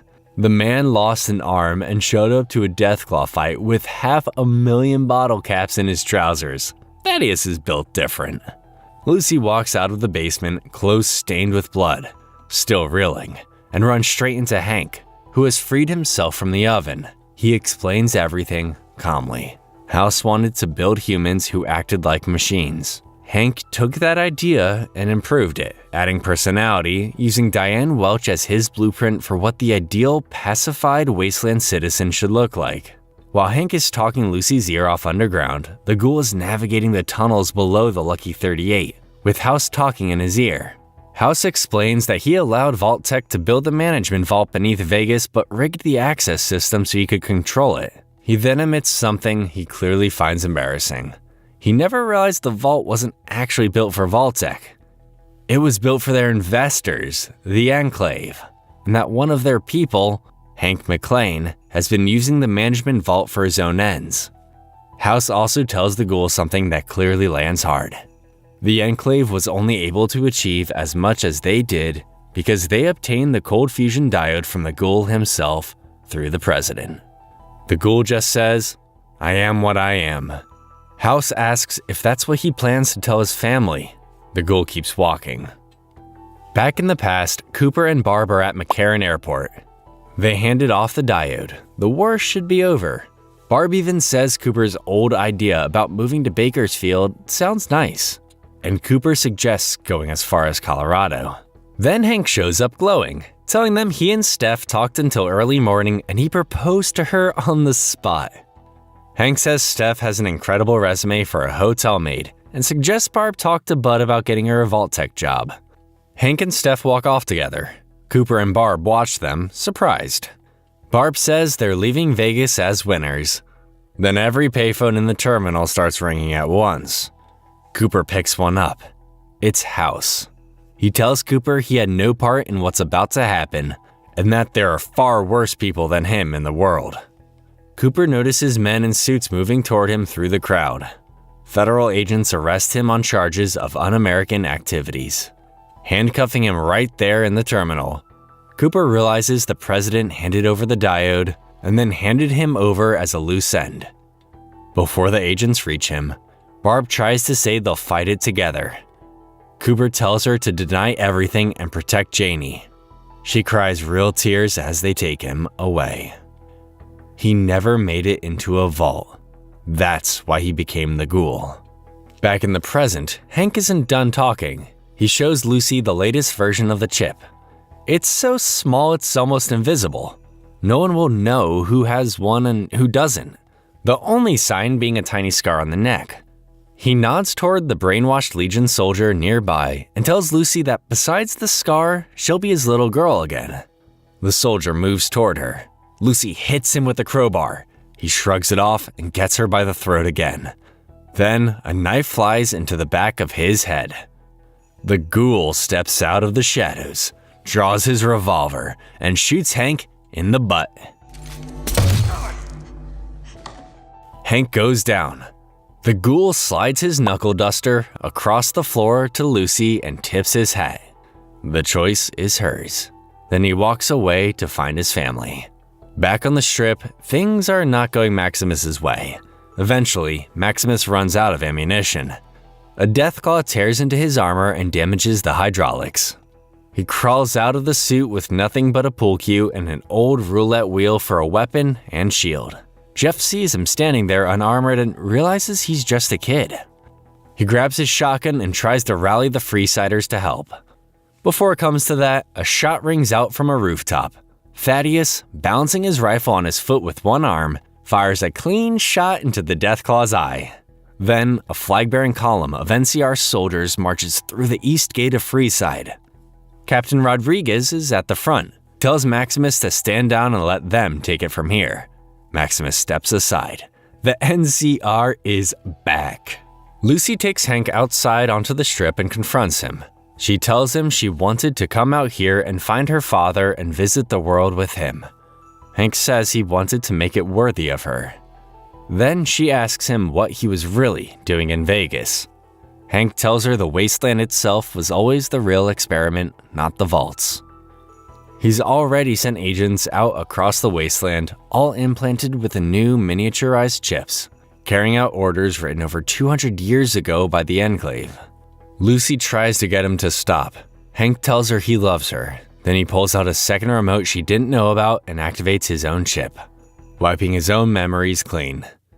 He sits down on the casino steps with a blank, vacant look. Lucy hugs him. For just a moment, Hank comes back, looks at her face, and asks to wipe a smudge from her cheek. Then he goes blank again. Lucy stands up, wipes her tears, and walks away from her father, right into Maximus, who just came through the Freeside gate. They walk toward each other and hug. They made it. In Vault 32, the Vault Dwellers are still pounding on Steph's office door, chanting "Death to Management." Inside the office, Steph opens Hank's keepsake box. Inside is an Enclave-branded Pip-Boy, a special Pip-Boy marked with the Enclave's insignia, meaning it connects directly to their network. Steph puts it on, activates the communicator, identifies herself as Hank McClane's wife, and initiates Phase 2, the next stage of Vault-Tec, and the Enclave's long-term plan for the surface. At the Enclave's Mountain Research Facility, a terminal automatically logs the message, Phase 2 has begun, and nobody outside that room knows it. Back at Vault-Tec headquarters, Norm crawls out of his hiding spot and into the now silent conference room. The Vault 31 executives are all dead, killed by the Radroaches. Claudia is the only survivor, badly wounded on the floor. Norm fashions a makeshift sled, loads Claudia and some supplies onto it, and starts pulling her out of the building. He came in looking for answers, and he's leaving with the only person who deserves to survive this. The ghoul reaches the cryonic repository deep in the management vault and finds the column holding Barb and Janie's pods. House asks if he wants them opened. The ghoul says yes. The pods hiss open. The condensation clears. Both are empty. House offers condolences. The ghoul stands there in silence. Then he notices something inside Barb's pod. A postcard. Colorado mountains on the front. He turns it over. On the back, in Barb's handwriting, Colorado was a good idea. The ghoul stares at it. House tells him he's still living a fiction. The ghoul drops the Pip-Boy on the ground, tucks the postcard away, and walks out. House calls after him about the Enclave and unfinished business, but the ghoul doesn't look back. Not with me, you don't. For the first time in 200 years, he has a direction. Lucy and Maximus make it to the Lucky 38 penthouse and find the monitor bank showing signal lost. Through the windows, they watch the Legion march into New Vegas in the distance. The new Caesar raised on his throne. Lucy says she had a chance to prevent this and didn't take it. Maximus looks at her and says, "Welcome to the wasteland." They hold hands and watch. On the monitor bank behind them, House's face briefly flickers onto the screen. He's still in there, somewhere in the Mojave. The ghoul and Dogmeat stand on a hill looking out at the distant Rocky Mountains. Then, they start walking. One more thing. After the credits roll, we get a brief post-credit scene. Dane, who slipped away from the Brotherhood chaos at Area 51 last episode, shows up at an undisclosed location carrying a set of schematics. The blueprints are for a new Brotherhood weapon called Liberty Prime Alpha, a massive pre-war military robot that the Brotherhood has apparently been trying to rebuild. The original Liberty Prime was one of the most powerful weapons ever created before the war. Season 3 just got a lot more interesting. And that is Fallout, at least for now. 2 seasons of nuclear secrets, family betrayals, and a wasteland that changes everyone who sets foot in it.